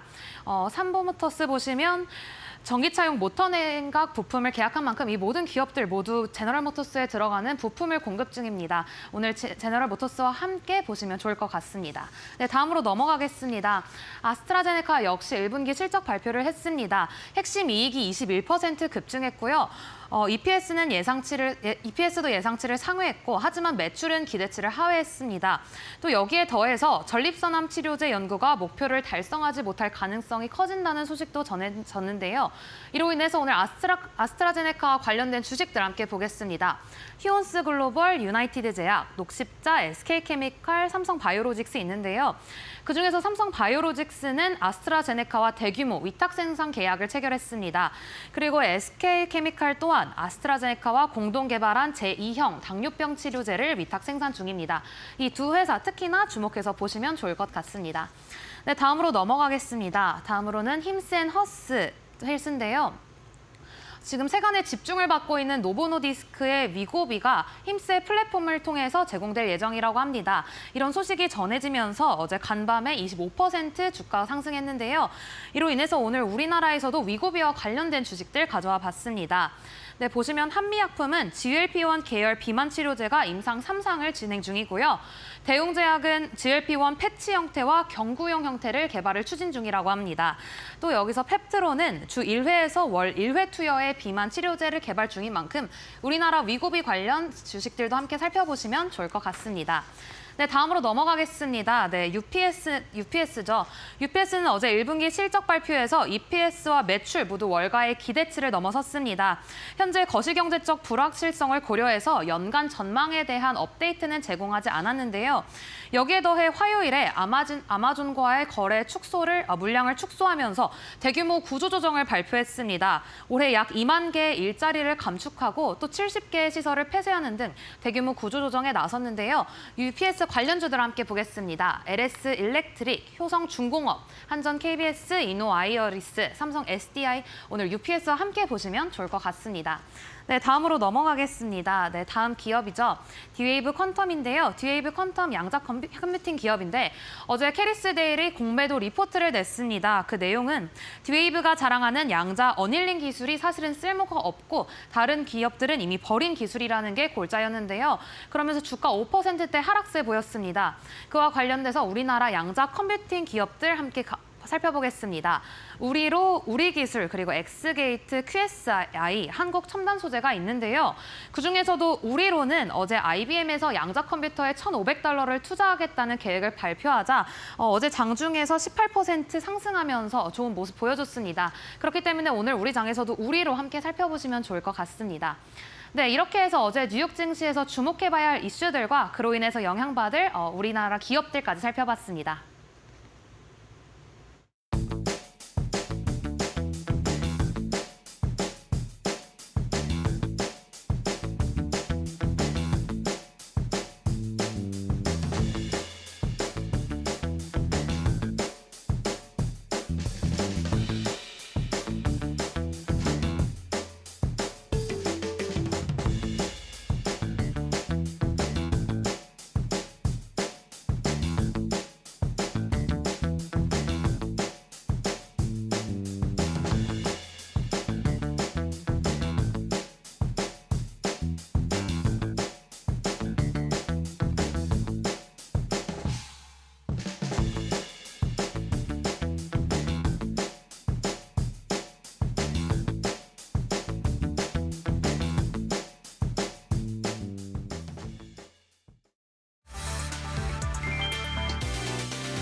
SK텔레콤이 유심 무상 교체 서비스를 시작한 28일 약 3만 4천 명의 이용자가 SK텔레콤에서 다른 통신사로 이동한 것으로 확인됐다. 전날 SK텔레콤 가입자 34,132명이 다른 통신사로 이동했으며 8,729명이 새롭게 가입하면서 가입자 수가 25,403명 줄어든 것으로 집계됐다. 이탈한 가입자의 약 60%는 KT로 이동하고 나머지는 LG U+로 갈아탔다. 이달 들어 SK텔레콤 가입자 이탈은 200명을 넘은 적이 없지만 26일 이후 급증했다. 어제 오후 6시 기준 유심 교체를 완료한 이용자는 총 23만 명으로 집계됐다. 전체 가입자 대비 1%에 불과한 숫자다. 온라인 유심 교체 예약자는 약 260만 명이며 유심 수급 상황을 고려하면 모두 교체까지 수개월이 걸릴 전망이다. SKT와 KT, LGU+ 통신 3사의 인증 절차가 다르고 유심 정보값이 달라 호환이 안 되는 것으로 알려졌다. SKT 유심 보호 서비스 가입자는 741만 명에 달하지만 무상 교체에도 불안감은 해소되지 않고 있다. 고학수 개인정보보호위원장은 가입자 불안 해소 방안을 내부 검토하고 SKT에 독려하겠다고 밝혔다. 이번 사고에 대한 조사는 짧으면 2-3개월, 길면 1년 이상 걸릴 수 있다고 말했다.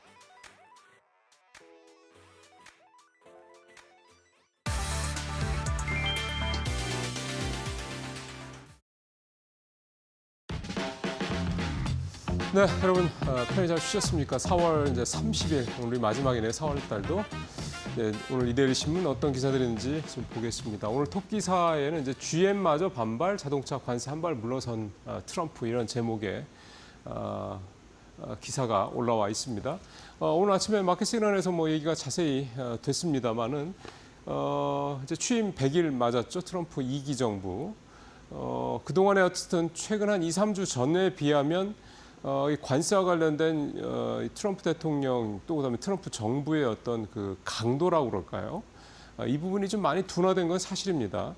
예를 들어 상호 관세만 하더라도 4월 3일 날 뭐 우리나라 25%를 비롯해서 뭐 이제 많은 데는 48%였나요, 베트남? 그렇게 이제 대규모로 관세 부과가 이제 발표를 본인이 직접 했죠. 그러고 난 다음에 이제 4월 9일 날 이제 관세 이제 부과가 딱 되는 시점에 이제 90일 동안 유예하겠다라고 한 발 물러서는 모습을 보였고요.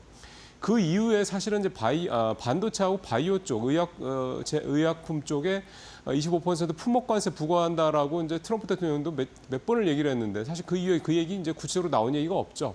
그리고 이제 그것도 결국은 완화됐다라고도 볼 수 있는 부분이라고 볼 수가 있겠습니다. 그런 상황에서 이제 3월달에 품목관세가 이제 먼저 부과가 됐던 자동차, 그 다음에 이 철강과 알루미늄 관련해서도 한 걸음 물러서는 모습이 나타나고 있는 게 이제 오늘 기사의 주요 내용이 되겠습니다.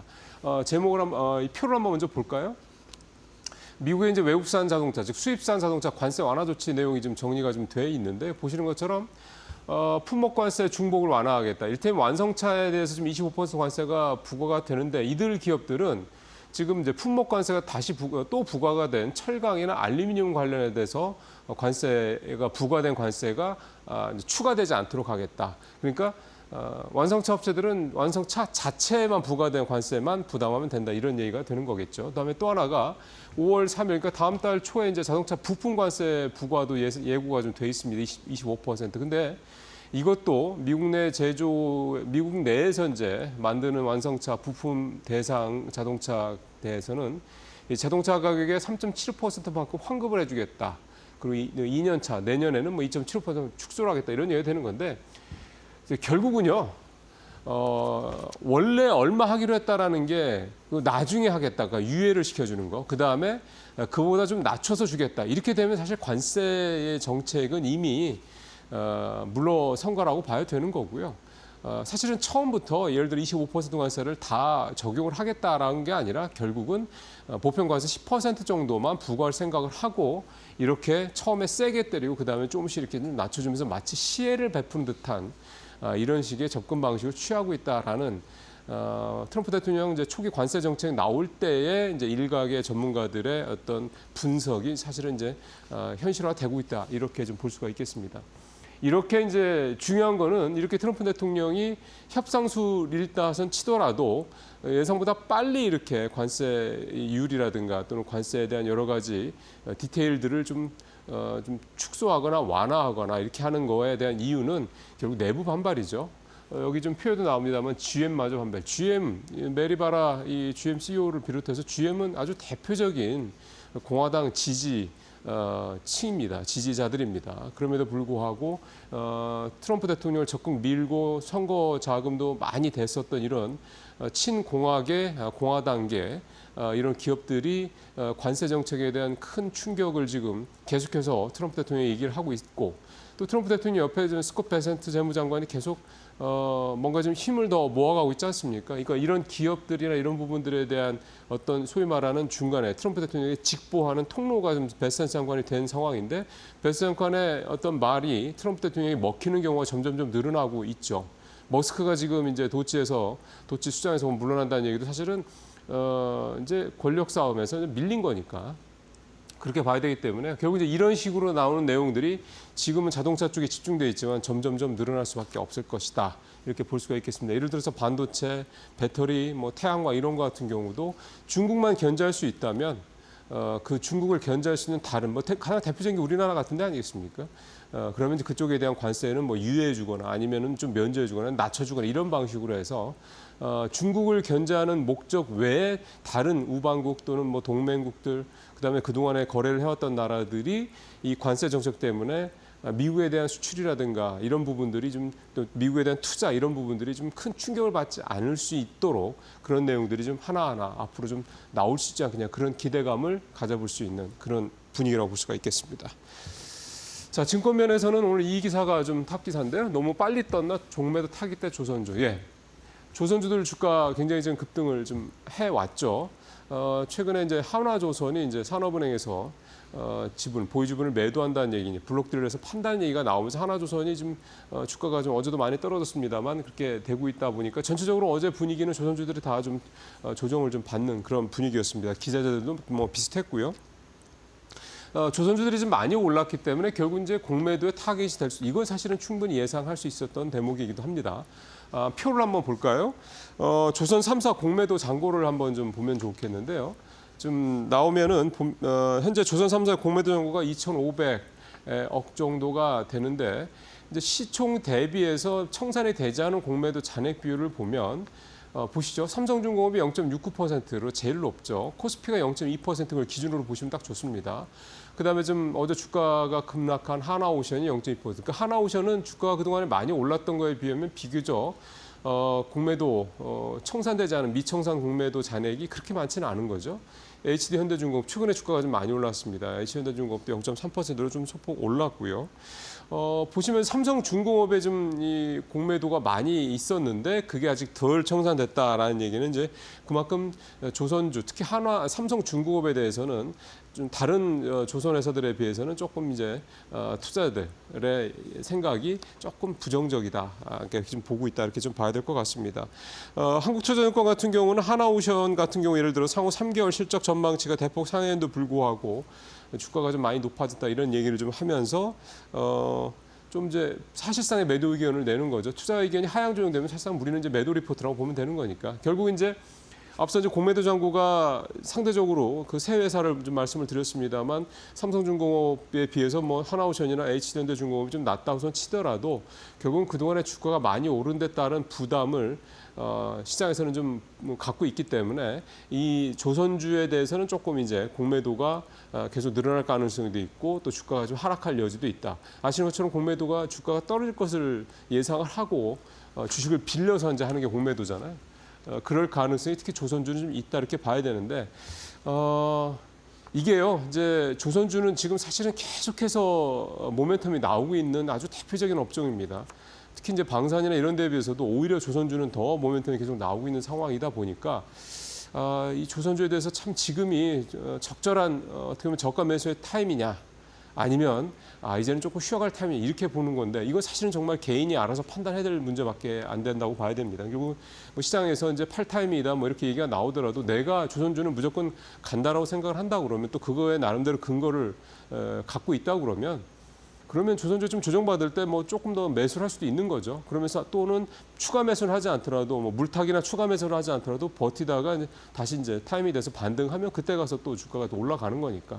이제 사실은 이제 그런 식의 이 조선주들은 장기적인 어떤 소위 말하는 바이 앤 홀드 전략으로 좀 가볼 만한 사실 거의 유일한 업종이 아닌가 싶은 생각이 좀 듭니다. SKT 얘기 오늘도 좀 해야죠. 해킹 사태 추락한 SKT 손절이냐 저가 매수. 사실은 앞에서 하나오션 말씀드렸던 것과 뭐 사실 일맥상통하는 내용이 되겠습니다. SK텔레콤 주가 좀 볼까요, 잠깐? 3월 28일쯤에, 그러니까 3월 말에 5만 6천 원대, 지난달 말, 한 달 전에 대략 한 5만 6천 원대 정도 했던 게 5만 한 8천 원대까지 소폭 올랐다가 SK텔레콤주가 조금 올랐었죠. 많이는 아니지만. 그러다가 이제 최근에 이제 유심 정보 유출 사태 벌어지고 난 다음에 한 달 새 보면 5만 3천 원대까지 대략 한 7, 8%, 10% 가까이 좀 떨어지긴 했습니다. 그러니까 아직 뭐 무슨 10%, 20% 유삼 2314 이게 대거 폭락한 정도는 아니긴 한데 어떻게 보면 이제 SK텔레콤의 이 상황은 주가 상황은 하나오션과 달리 하나오션은 이제 이게 사실은 오버행 이슈라는 거는 일시적인 걸 수 있는데 이거는 이 신뢰가 깨지는 문제이기 때문에 이 물량 문제하고는 조금 다른 차원의 문제죠. 지금 뭐 어제도 전해드렸습니다만 가입자들이 좀 이렇게 좀 이전한다. 그러니까 KT라든가 LG유플스로 번호 이동을 한다 이런 말씀드렸었는데 그게 사실은 한번 쏠리기 시작하면 또 지금이야 몇백 명, 몇천 명 정도 수준인데 이게 몇만 명, 몇십만 명이 될 수도 있습니다. 물론 이제 뭐 몇십만 명 정도가 2,300만 명의 가입자 중에서 뭐 한 100만 명 정도가 줄어든다고 그래서 갑자기 뭐 이익이 뭐 조 단위로 줄어들고 이러지는 않죠. 근데 이게 한번 쏠림이 벌어지기 시작하면 나타나기 시작하면 2,300만이라는 이 가입자 수가 사실은 그 반 이상으로 줄어들 수 있는 그런 여지도 충분히 있다라는 거예요. 왜냐하면 KT는 LG유플러스가 바보가 아닌데 가만히 있겠습니까? 더 열심히 마케팅하고 이쪽 가입자들을 지금 절호의 기회다 해서 끌어들이려고 하는 그런 여러 가지 서비스들이나 전략들을 펼칠 수밖에 없는 거죠. 그게 당연히 경쟁사회의 이유고. 그래서 좀 SK텔레콤 같은 경우도 지금이 이 사태가 좀 향후에 만약에 뭔가 좀 큰 어떤 피해 사례나 이런 것들이 발견이 된다고 그러면 이거는 사실은 본물 터질 수도 있다라는 점, 이 부분을 좀 간과해서는 안 된다는 생각이 들고요. 그런 차원에서 본다면 지금 여기서 제목에서 보시는 것처럼 손절이냐 저가 매수냐 이거에 있어서 손절이라는 부분에 대해서 사람들이 좀 부담스러워할 수 있는 게 SK텔레콤이 대표적인 경기 방어주고 배당 그 수익률이 한 7% 정도, 6, 7%니까 굉장히 높죠. 그리고 매년 배당도 많이 하는 회사고. 그러니까 사실은 그 맛에 SK텔레콤이 통신주들을 해왔고 사왔고 투자를 해왔고 또 지금처럼 경기 상황이 불안할 때는 대표님 또 경기 방어주기 때문에 그런 역할도 해온 건데 지금 이 신뢰가 깨지는 이 상황에서는 과연 이 저가 매수를 할 타이밍에 대한 아주 심각한 고민을 좀 해야 된다는 겁니다. 앞서 말씀드린 하나오션이랑은 좀 결이 다르다는 얘기가 좀 되는 거죠. 그래서 SK텔레콤이 지금 이런 부분들의 심각성을 얼마나 좀 인식을 하고 있는지는 사실 잘 모르겠는데요. 어쨌든 지금 뭐 보면은 일부 언론 기사라든가 개인정보보호위원회에서 나오는 얘기를 보면 큰 피해는 없을 것 같아 자꾸 이런 식으로 긍정적인 쪽으로 얘기들을 좀 많이 하는데 사실은 당한 사람 입장에서 봤을 때는 간단치 않습니다. 당장 국정원이 정부 전 부처 직원들한테 유심증 당장 바꿔라라고 얘기를 했다는 얘기는 뭐냐면 여기에서 정보 유출, 특히 이제 공무원들 같은 경우는 이제 국가 정보 유출이 될 수 있는 거기 때문에 이런 부분들을 굉장히 심각하게 받아들일 필요가 있다라는 거. 이런 부분을 보면서 좀 SK텔레콤 사태를 좀 바라봐야 될 것 같습니다. 자, 마지막으로 이제 스페인하고 포르투갈 쟁전 사태 얘기를 좀 말씀을 드리려고 하는데요. 이것 때문에 뭐 외신 통해서 잘 보셨겠지만 스페인만 해도 한 18시간, 포르투갈 같은 경우도 한 7, 8시간 정도 상당히 심각한 정전 사태를 좀 거쳤습니다. 이게 정전이 벌어졌을 때 한 멀쩡한 한 나라가 어떻게 망가지는지, 어떻게 혼란에 빠지는지라는 거를 이 두 나라의 이번 정전 사태를 통해서 볼 수가 있었는데요. 사실 그 얘기는 뭐 제가 오늘 여기서 길게 말씀드릴 얘기는 아니고 정전 사태가 벌어진 원인에 대해서 아직 모른다라는 게 더 심각한 문제라고 봐야 되겠습니다. 지금 몇 가지 얘기들이 지금 나오는데요. 뭐 테러 얘기도 좀 나오고 몇 가지 얘기가 나오는데 지금 가장 유력하게 얘기가 되는 게 이 신재생 에너지에 대한 의존도가 높은 데 따른 리스크가 터진 게 아니냐 이런 해석이 좀 나오고 있습니다. 대기 뭐냐면 지금 얘기 나오는 게 그 송전선에서 발생한 이상 진동 얘기를 하는데 이게 이쪽 전문 용어로는 유도대기 진동이라는 표현을 쓰거든요. 쉽게 얘기하면 초고압 송전탑 주변에서 이 워낙에 압력이 높기 때문에 이제 진동이 항상 미세하게 있는데요. 이게 날씨 변화가 심하면 즉 밤낮의 온도차가 심해지면 이 진동이 더 커진다고 그럽니다. 그럼 이 진동이 공기 중에 원래 있는 진동하고 부딪히면 진동이 더 커지고 그럼 송전탑이 좀 흔들릴 수 있죠. 송전탑이 흔들리면 송전탑이 연결되어 있는 송전선, 즉 전선에도 진동이 커질 수밖에 없고 그러니까 이런 상황이 전선이 미세하게 계속 흔들리다 보면 이게 소위 말하는 이제 그 중간에 있는 배전소나 이런 데에 있는 시스템에까지 영향을 줘서 거기서 뭔가 문제가 생겨서 과부하가 생기거나 이런 문제가 생겨서 이번에 정전사가 벌어질 수 있다. 이제 이런 얘기가 되는 겁니다. 이거는 마치 산불이 이를테면 자연 발화가 된 산불이라는 것처럼 인간이 통제하기가 참 쉽지 않습니다. 뭐 그래서 AI 기술을 통해서 상시 감시 시스템을 만들어야 된다. 뭐 이런 얘기도 나온다고 하는데요. 중요한 거는 이게 지금 기상이변이 전 세계 어디든 다 벌어지고 있기 때문에 스페인과 포르투갈뿐만이 아니라 미국, 유럽, 그다음에 한국에서도 얼마든지 일어날 수 있다는 겁니다. 우리도 지금 송배전선 문제가 굉장히 노후화돼 있지 않습니까? 전 세계가 다 마찬가지고 어제 그래서 전력 설비 전선주들이 급등을 했던 건데 이번에 바르셀로나, 그러니까 스페인과 포르투갈의 대규모 정전 사태는 어떻게 보면 이런 글로벌한 대규모 정전 사태에 어떻게 보면 신호탄이 될 수도 있다. 그런 차원에서 확실하게 또 충분한 그런 대응이 필요하다.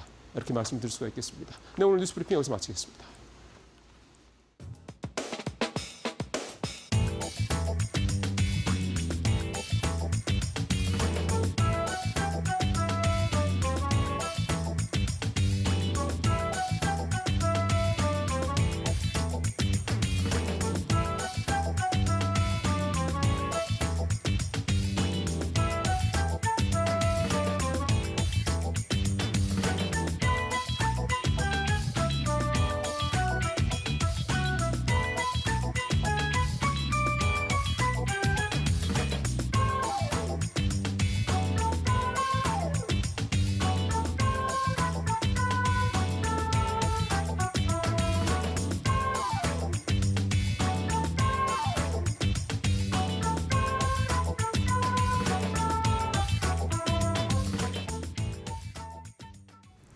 네, 마켓 비하인드로 이어가겠습니다. 이번 시간에는 트럼프 대통령 취임 이후 100일의 시간 함께 짚어보도록 할 텐데요. 오늘 도움 말씀에는 최양호 전 현대경제연구원 고문과 함께 보겠습니다.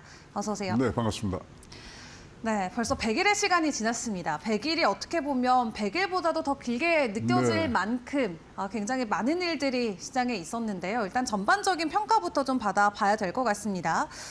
트럼프 취임 100일 고모님께서는 좀 어떻게 보셨나요? 뭐 거침없는 성과를 했다고 자아자찬이 지금 굉장히 지금 높습니다. 네, 이제 제가 찾아보니까 트럼프 대통령 MBTI가 ESTP예요. ESTP요. 예, 순간 반응 좋고 임기응변 좋고 어떤 그 자기의 규칙을 벗어나는데 두려움이 없는 네. ESTP입니다. 근데 너무나 자기의 자화자찬으로 지금 점철되고 있는 100일인 것 같아요. 저는 100일이라는 숫자가 나왔을 때 앞으로 남은 날이 1360일 남았거든요. 네. 그거는 또 어떻게 가지 이제 이렇게 보고 있습니다. 그러게요. 그래서 제가 뭐 나름대로 성적표를 보니까 이제 1기 때 한 거랑 뭐 2기 100일을 뭐 비교해 보니까 뭐 거의 비슷하게 되지만은 1기 때는 경제 운영 긍정 평가가 64%까지 나서 못해도 C+는 받았거든요. 근데 트럼프 2기는 지금 D를 줘도 되는가 싶을 정도로 경제 운영 긍정 평가가 굉장히 낮은 숫자가 있습니다만은 네. 내용적으로는 거의 비슷합니다. 근데 이게 이제 뭐 자기네들이 어떤 식으로 평가를 하는지 모르지만 이 앞에 전임자들을 일단 치고 나가는 부분부터 해서 네. 그다음에 트럼프 2기에서는 이제 중요한 포인트가 1기 때와는 다르게 100일 동안 아군을 대상으로 총을 쐈단 말이에요. 네. 그래서 과연 이거를 어떻게 지금 뭐 마무리를 할 건가 이렇게 봐야 되고요.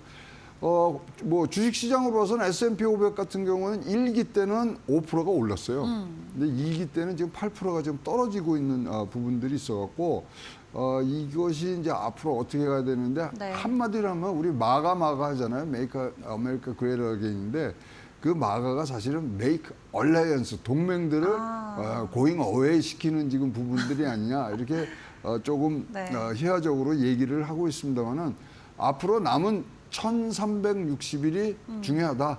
어떻게 우리가 대응하느냐에 따라서 다릅니다.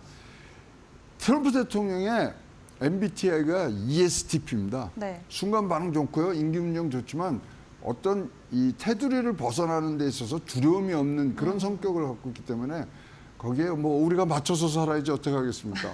저는 D를 점수로 주고 싶습니다. 알겠습니다. 1기 때는 C+, 2기인 지금은 D라는 점수를 부여주셨습니다.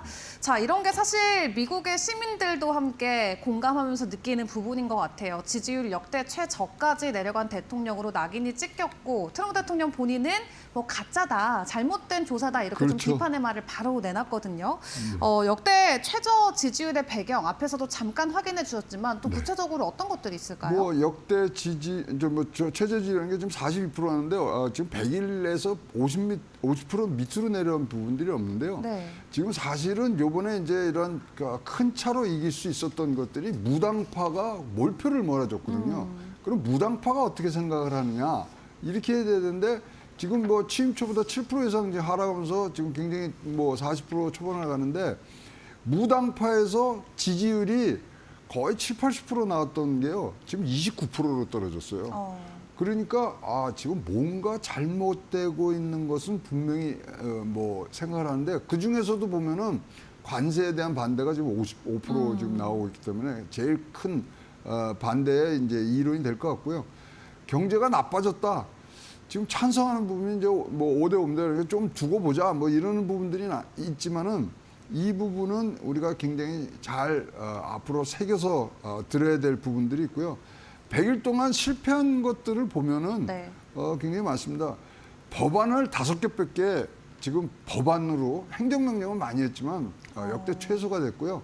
그다음에 경제 성장도나 뭐 소비기업 신뢰 축도 뭐 여러 숫자는 너무 잘 알고 계시고요. 행정조치 137개 했어요. 근데 80개는 벌써 법원에서 저지를 했습니다. 이거는 말도 안 돼요. 이렇게 하시면 안 됩니다. 거기다 지금 사실 지금 시한포탄 같은 게 연방공무원 이제 7만 5천 명 지금 해고됐거든요. 그러면 이게 사실 일론 머스크가 이제 주도를 해서 가는데 저거 갖고 문제가 생기면 일론 머스크는 뭐 해임이 돼야 되는 뭐 그런 상황까지도 우리가 생각할 때 보면은 이거 굉장히 좀 어렵지 않느냐. 근데 경제가 어떠한 악평까지 받냐면요. 네. 일본의 버블 붕괴할 때하고 거의 비슷하게 지금 나가고 있다고 보거든요. 주식, 국채 뭐 이런 것이 한꺼번에 무너지는 상황들이 있어서 거기에 대한 우려감들이 지금 트럼프 대통령이 역대 최저 지지율을 나오는 그런 한 큰 원인으로 지금 보고 있습니다.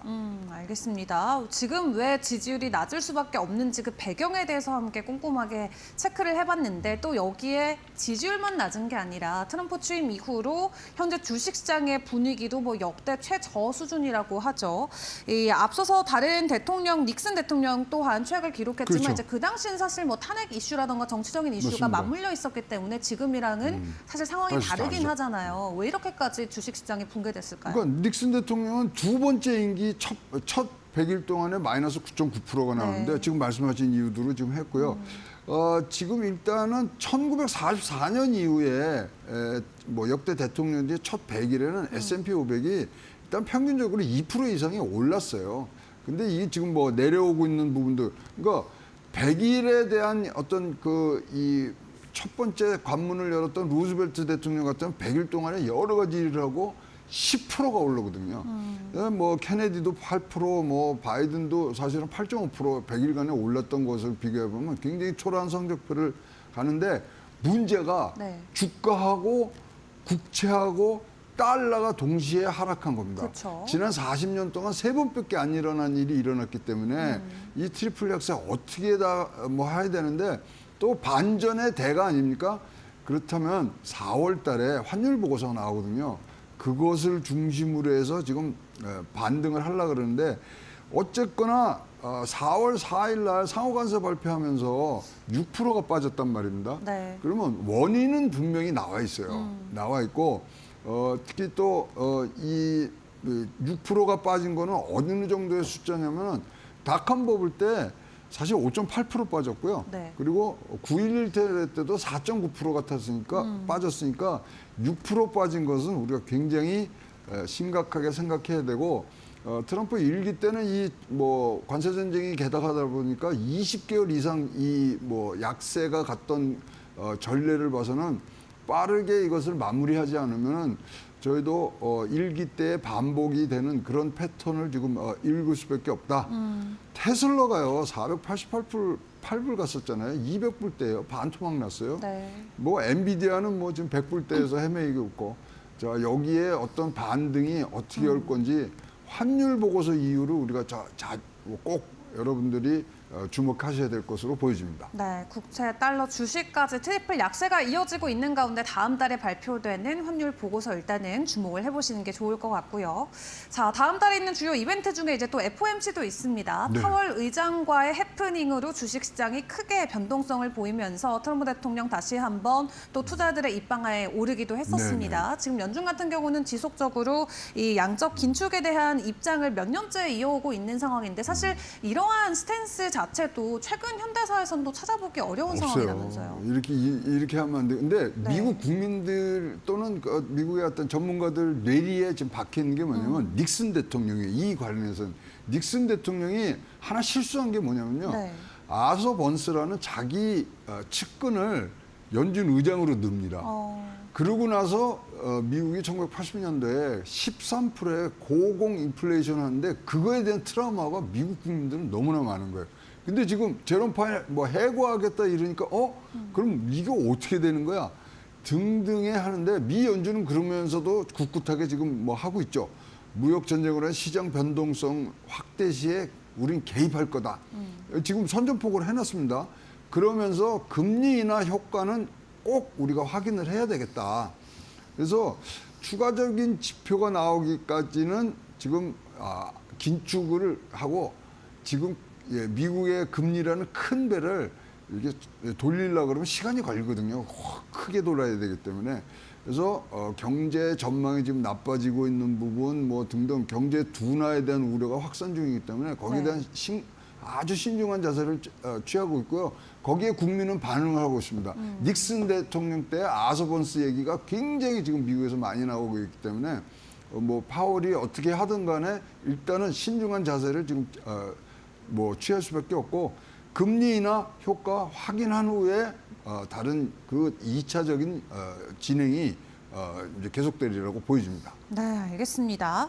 자, 그렇다면은 지금 상황에서 일단 트럼프 관세는 계속해서 유지가 되는 기조가 이어지고 있는데 경기 침체와 관련해서 월가에서도 우려의 목소리들, 경고의 목소리들 계속해서 내걸고 네. 있긴 하거든요. 여름쯤이면 올 수도 있다 이런 전망도 있는데 어떻게 좀 예측하실까요? 제가 정치적으로만 네. 트럼프 대통령을 보좌하고 있다면 가만히 냅두시고 더 나빠지게 하십시오라고 얘기를 할 겁니다. 왜냐하면 2026년에 중간선거 있잖아요. 네. 그러면 일단은 빠지게 하고 이게는 뭐 목욕탕 욕조의 원칙이라는 게 있는데 일단 빠진 상태에서 2026년 11월까지 경제가 올라가는 상황에서 선거를 하면요 100% 이기거든요. 그래서 정치공학적으로 보면은 경제 운영 방향이 거기에 초점이 맞춰 있는 것 같고 그러다 보니까 그런 것들을 간파하는 우리 미국의 전문가 특히 JP 모건 같은 데서는 네. 침체 확률 지금 79% 나왔거든요. 그러니까요. 80%까지 나왔다면 이건 꼭 온다는 얘기는 부분들인데 결국은 그러면 JP 모건에서도 뭐가 그러면 이거를 선두적으로 끌 거냐 반도체 얘기가 나왔단 말이죠. 그래서 네. 반도체의 흐름을 잘 보시면 침체의 정도와 방향 그리고 기간 등이 우리가 나올 수 있고요. 어쨌든 간에 이거는 정치 공학적으로 여러분들이 갖고 계셔야 될 부분들이 있다고 생각을 합니다. 네, 알겠습니다. 반도체 쪽에 대한 데이터들을 확인을 해보면 실제 경기 침체가 어느 정도로 진행이 되는지 체감해 볼 수 있다 말씀을 주셨습니다. 일단 월가에서는 지속적인 경고의 목소리를 내고 있는 만큼 앞으로의 시장 상황은 면밀하게 좀 살펴보시는 게 중요할 것 같고요. 그런 가운데 좀 경기 침체에 대한 시그널을 늦춰줄 수 있는 게 이 무역 긴장의 완화가 되지 그렇습니다. 않을까도 싶은데 네. 가장 중요한 국가 지금 사실상은 중국이잖아요. 중요한 게 이게 유일한 국가라고 봐야죠. 네, 다른 국가들과는 어느 정도 좀 무역 협상에 대한 가능성을 계속해서 긍정적으로 이야기를 하는데 중국과의 분위기는 지금 어떻게 보세요? 뭐 전화가 왔다 그러는데 그거 뭐 그러니까요. 확인할 수는 없는 네. 부분들이고요.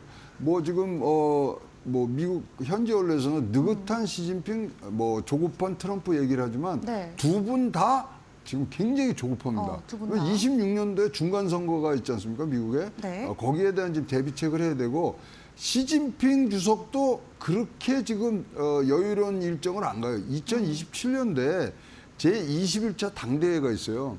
거기서 4연임 지금 하고 대만 문제에 대해서 준비를 끝내겠다 이제 이랬거든요. 네. 그래서 두 사람 다 지금 굉장히 조급합니다. 그래서 수를 어떻게 놓느냐에 따라서 지금 하는데 서로 지금 뭐 주거니 받거니 했습니다. 근데 이거의 변곡점이 오는 게 4월 달에 환율 보고서 나오지 않습니까? 네. 이거를 계기로 해서 지금 계속 치열한 공방이 그때부터 시작이 될 거로 이제 보여지기 때문에 미중 관세 협상은 이 환율 보고서를 계기로 해서 일가층 더 격화될 수 있는 가능성이 굉장히 높고요. 지금 뭐 다른 나라와 다 끝나고 지금 중국하고 한다고 지금 얘기는 하고 있습니다만은 그럼 70여 개국 상호관세 협상을 90일 내에 끝내는 거는 이거 무리수중이에요, 무리수고요. 또 일론 머스크가 뭐 무역 대표부나 이런 관련된 사람들 진짜로 많이 이번에 해고시켰거든요. 그래서 사람이 없어요. 그렇다면은 미중 관세 협상은 잠깐의 언론의 주목은 피할 수 있어도 네. 환율 보고서 4월 달에 환율 보고서 나옵니다. 이것이 나온 이후에는 다시 격화될 상황이 많고요. 지금 말이라고 합의라는 그 얘기들을 이제 자주 들으셨을 텐데 미국 지금 국채를 다 100년짜리로 좀 바꾸는 합의를 하자는 거거든요. 이거는 과거에 있었던 플라자 합의와 거의 맞먹는 지금 영향력을 갖고 있기 때문에 우리가 여기는 꼭 보셔야 되고요. 두 분 다 지금 조급한 마음으로 이것들을 풀려고 하는데 지금 사실 미국과의 중국과의 이 무역 관계에서 보면은요 4% 정도가 미국 수출에 의해서 지금 중국이 올라가는 부분들이 있어요. 네. 근데 여기는 내수로만 해도 이거 차이는 굉장히 올릴 수가 있거든요. 그래서 사실 패는 사실 시진핑이 더 많이 갖고 있는 부분들인데 사실 어떤 패를 또 더 얘기를 하자면은 네. 시진핑은 돈의 문제인데요.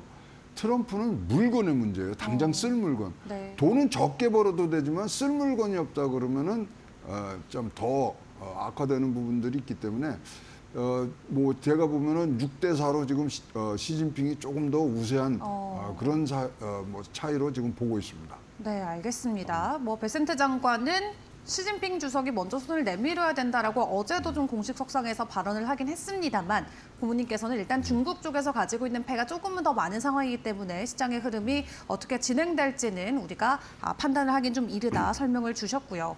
일단 중국 쪽과의 무역 협상이 가장 중요하긴 합니다만 일단 우리나라의 상황도 계속해서 함께 면밀하게 주시를 해야겠죠.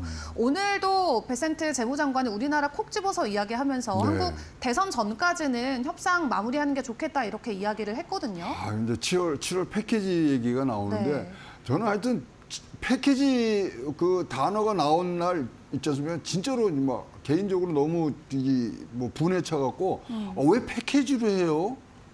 패키지로 한다는 건 내주고 받고 한다는 얘기인데 네. 내줄 거 없는데 그걸 뭘 내주고 받을 걸 받아야지 패키지로 하면 안 됩니다. 개별 협상으로 가야 돼요. 그리고 뭐 지금 가서 왜 FTA 지금 파기하는데 거기에 대한 대가는 뭡니까? 뭐 따지고 들어갔는데 그런 것도 없고 네. 지금 뭐 7월 회의에서 협의과제 뭐 선정하고 뭐 일정 확정을 해서 공감대가 형성된다는데 그럼 그거는 다음 정권에서 할 일이고 지금 현재 이걸 책임 맡으신 분들은 싸워야죠. 싸워서 뭐 그다음에 뒤 정부에서 할 수 있는 털을 만들어줘야 되는데 이게 굉장히 지금 저는 아쉬운 부분들이 있고요.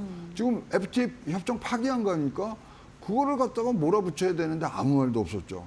근데 일단은 이제 5월 달에 에이펙 통상장관 회의가 이제 우리 제주도에서 있지 않습니까? 네. 그래서 이제 USTR 그리어 대표가 지금 오는데 그때를 기회를 잡아서 딱 앉혀놓고 자, 우리가 4대에 대해서 뭐 환율부터 해서 쭉 얘기를 비관세 관세 얘기를 했지만 거기서 맥을 좀 잡아가는 부분들이 있고요. 뭐 되신다면 양당의 후보들은 여기 한번 만나줬으면 좋겠어요. 그래서 여기 우리의 강한 의지들을 좀 내면서 저는 뭐 개인적으로는 하여튼 패키지란 말이 안 나왔으면 좋겠습니다. 개별 협상으로 와서 하나씩 두들겨 패서 네. 갖고 와야죠. 네. 그렇기 때문에 이런 부분들은 잘해야 되는데 일단은 앞으로의 가장 중점은 환율로 보여집니다. 알겠습니다. 개별 협상이라는 키워드를 밀고 가는 게 우리나라 입장에서는 훨씬 더 맞는 판단이고 선택이다 설명 주셨고요. 일단 그렇게 된다면 우리 산업별로의 또 변동성도 크게 나올 수가 있겠습니다. 어떤 영향들을 산업군별로 좀 받아갈 수 있을지 그리고 관세 정책과 관련해서 가장 좀 우려해야 되는 점이 있다면. 그래서 이제 그 질문을 제가 이제 네. 받고서요 굉장히 고민을 많이 했어요. 과연 근데 답을 뭐 추상적으로 말씀을 드릴 수 있는지 네. 있는데 지금 제가 모르는 게 하나 있고 우리 국민들이 모르는 게 우리 공무원들이 모르는 게 있어요. 미국이 진정으로 원하는 게 뭔지 지금 파악이 안 돼 있거든요. 그렇기 때문에 그거부터 파악을 해서 우리가 소위 말하는 기준을 만들어줘야지 그다음에 어떤 섹터에 이제 하시고 뭐 등등 얘기가 나오는 거고요. 일단 4대 과제가 있습니다. 관세, 비관세, 그다음에 경제안보, 투자협력, 통화 이렇게 했는데 여기에서 지금 미국이 지금 가장 강점을 두는 거는 통화, 환율 뭐 이런 거거든요. 그럼 과연 환율을 우리가 조정할 수 있냐? 절대 안 돼요. 지금 환율이 높아진 건요. 미국 달러가 높아지는데 우리가 일부러 달러 높여지게 한 게 아니라 자기네들이 경제 좋아서 올라온 거 우리하고는 아무 관계가 없거든요. 그런 어떤 이 원인들을 파고서 들어가야지 전체가 어떤 사업이 어떻게 좋아질 건지 우리가 예측도 하고 여러분들과 같이 얘기를 나눌 수가 있는데 그런 점들이 없는 게 지금 가장 조금 아쉬운 점이고요. 네. 일단은 미국 현지에서의 시발점이 되는 산업군은 반도체라는 얘기들이 한 80% 이상의 전문가들에서 나오기 때문에 반도체 장비부터 해서 여러분 그 추이를 잘 보시면서 거기서 굉장히 많은 인사이트를 갖고 오시는 게 이 여름까지 투자하는 데서는 아주 기본이 될 것 같습니다. 네, 알겠습니다. 일단은 상호 관세 당연하게 좀 받아들여서는 안 된다 말씀을 주셨고, 그래도 관세 관련해서 트럼프 행정부가 계속해서 좀 완화적인 기조를 보여주고 있잖아요. 오늘도 자동차 관세 관련해서 2년 정도의 좀 완화 조치를 보였는데 이런 움직임들이 좀 품목별로 확산될 가능성이 있다고 보실까요? 저는 뭐 굉장히 많다고 지금 생각을 하고요. 지금 뭐 트럼프 본인도 지금 70여 개국과 이제 뭐 완료가 됐다는데 조금 뭐 과장이 된 부분들이 있습니다만은 네. 이 부분들은 이제 일괄 타게 되는 거 아니고요. 결국은 중국과의 싸움에서 이 선제를 하기 위해서는 지금 뭐 쌓는 그런 계단 과정이기 때문에 그 부분들을 많이 보시고 결국 미국과 중국이 치열하게 붙어야 되는 부분들은 반도체 지금이 제일 좋은 거거든요. 반도체로 인해서 AI가 팬아웃이 되고 뭐 여러 가지가 있기 때문에 반도체 어떤 부분 그리고 특히 이제 수출을 통한 통화 뭐 주요 통화국으로서의 양국의 위상들을 어떻게 살려가느냐 등등 굉장히 많은 부분들이 있는데요. 중국은 하나 꾀가 있어요. 네. 이 관세 전쟁할 때 자기네들이 관세 먹은 거를 사실 그 당시에는 환율로 60% 이상 다 회수를 했거든요. 그래서 지금 미국은 그거를 안 놔주려는 상황이고 이러기 때문에 사실 뭐 그 사이에 낀 한국은 굉장히 뭐 중국 위안화하고 동조가 돼 있기 때문에 어려운 점은 있습니다만은 미국이 진짜 원하는 게 무엇인지를 빨리 알아내서 거기에 대한 답을 주면 되고요. 이렇게 뭐 전 세계 75개국 이상하고 이런 관세 협상이 있을 때는요. 꼴찌만 안 하면 됩니다. 꼴찌만 안 하면. 저 곰한테 쫓길 때는요. 맨 마지막 사람보다 한 걸음만 더 빨리 나가시면 여러분 안전하시거든요. 그런 상황이라고 지금 보여집니다. 알겠습니다. 가장 중요한 중국과의 무역 협상 어떻게 진행되는지가 우리 국내 증시와 우리나라에게도 큰 변수로 작용될 수 있겠습니다. 지금까지 최영훈 고문과 함께했습니다. 수고하셨습니다. 네, 저희 마켓 시그널이 준비한 소식 오늘은 여기까지입니다. 저희는 금요일에 다시 돌아와서 여러분과 함께 시장에 대한 분석 이어가 보도록 하겠습니다. 오늘도 함께해 주신 여러분 고맙습니다.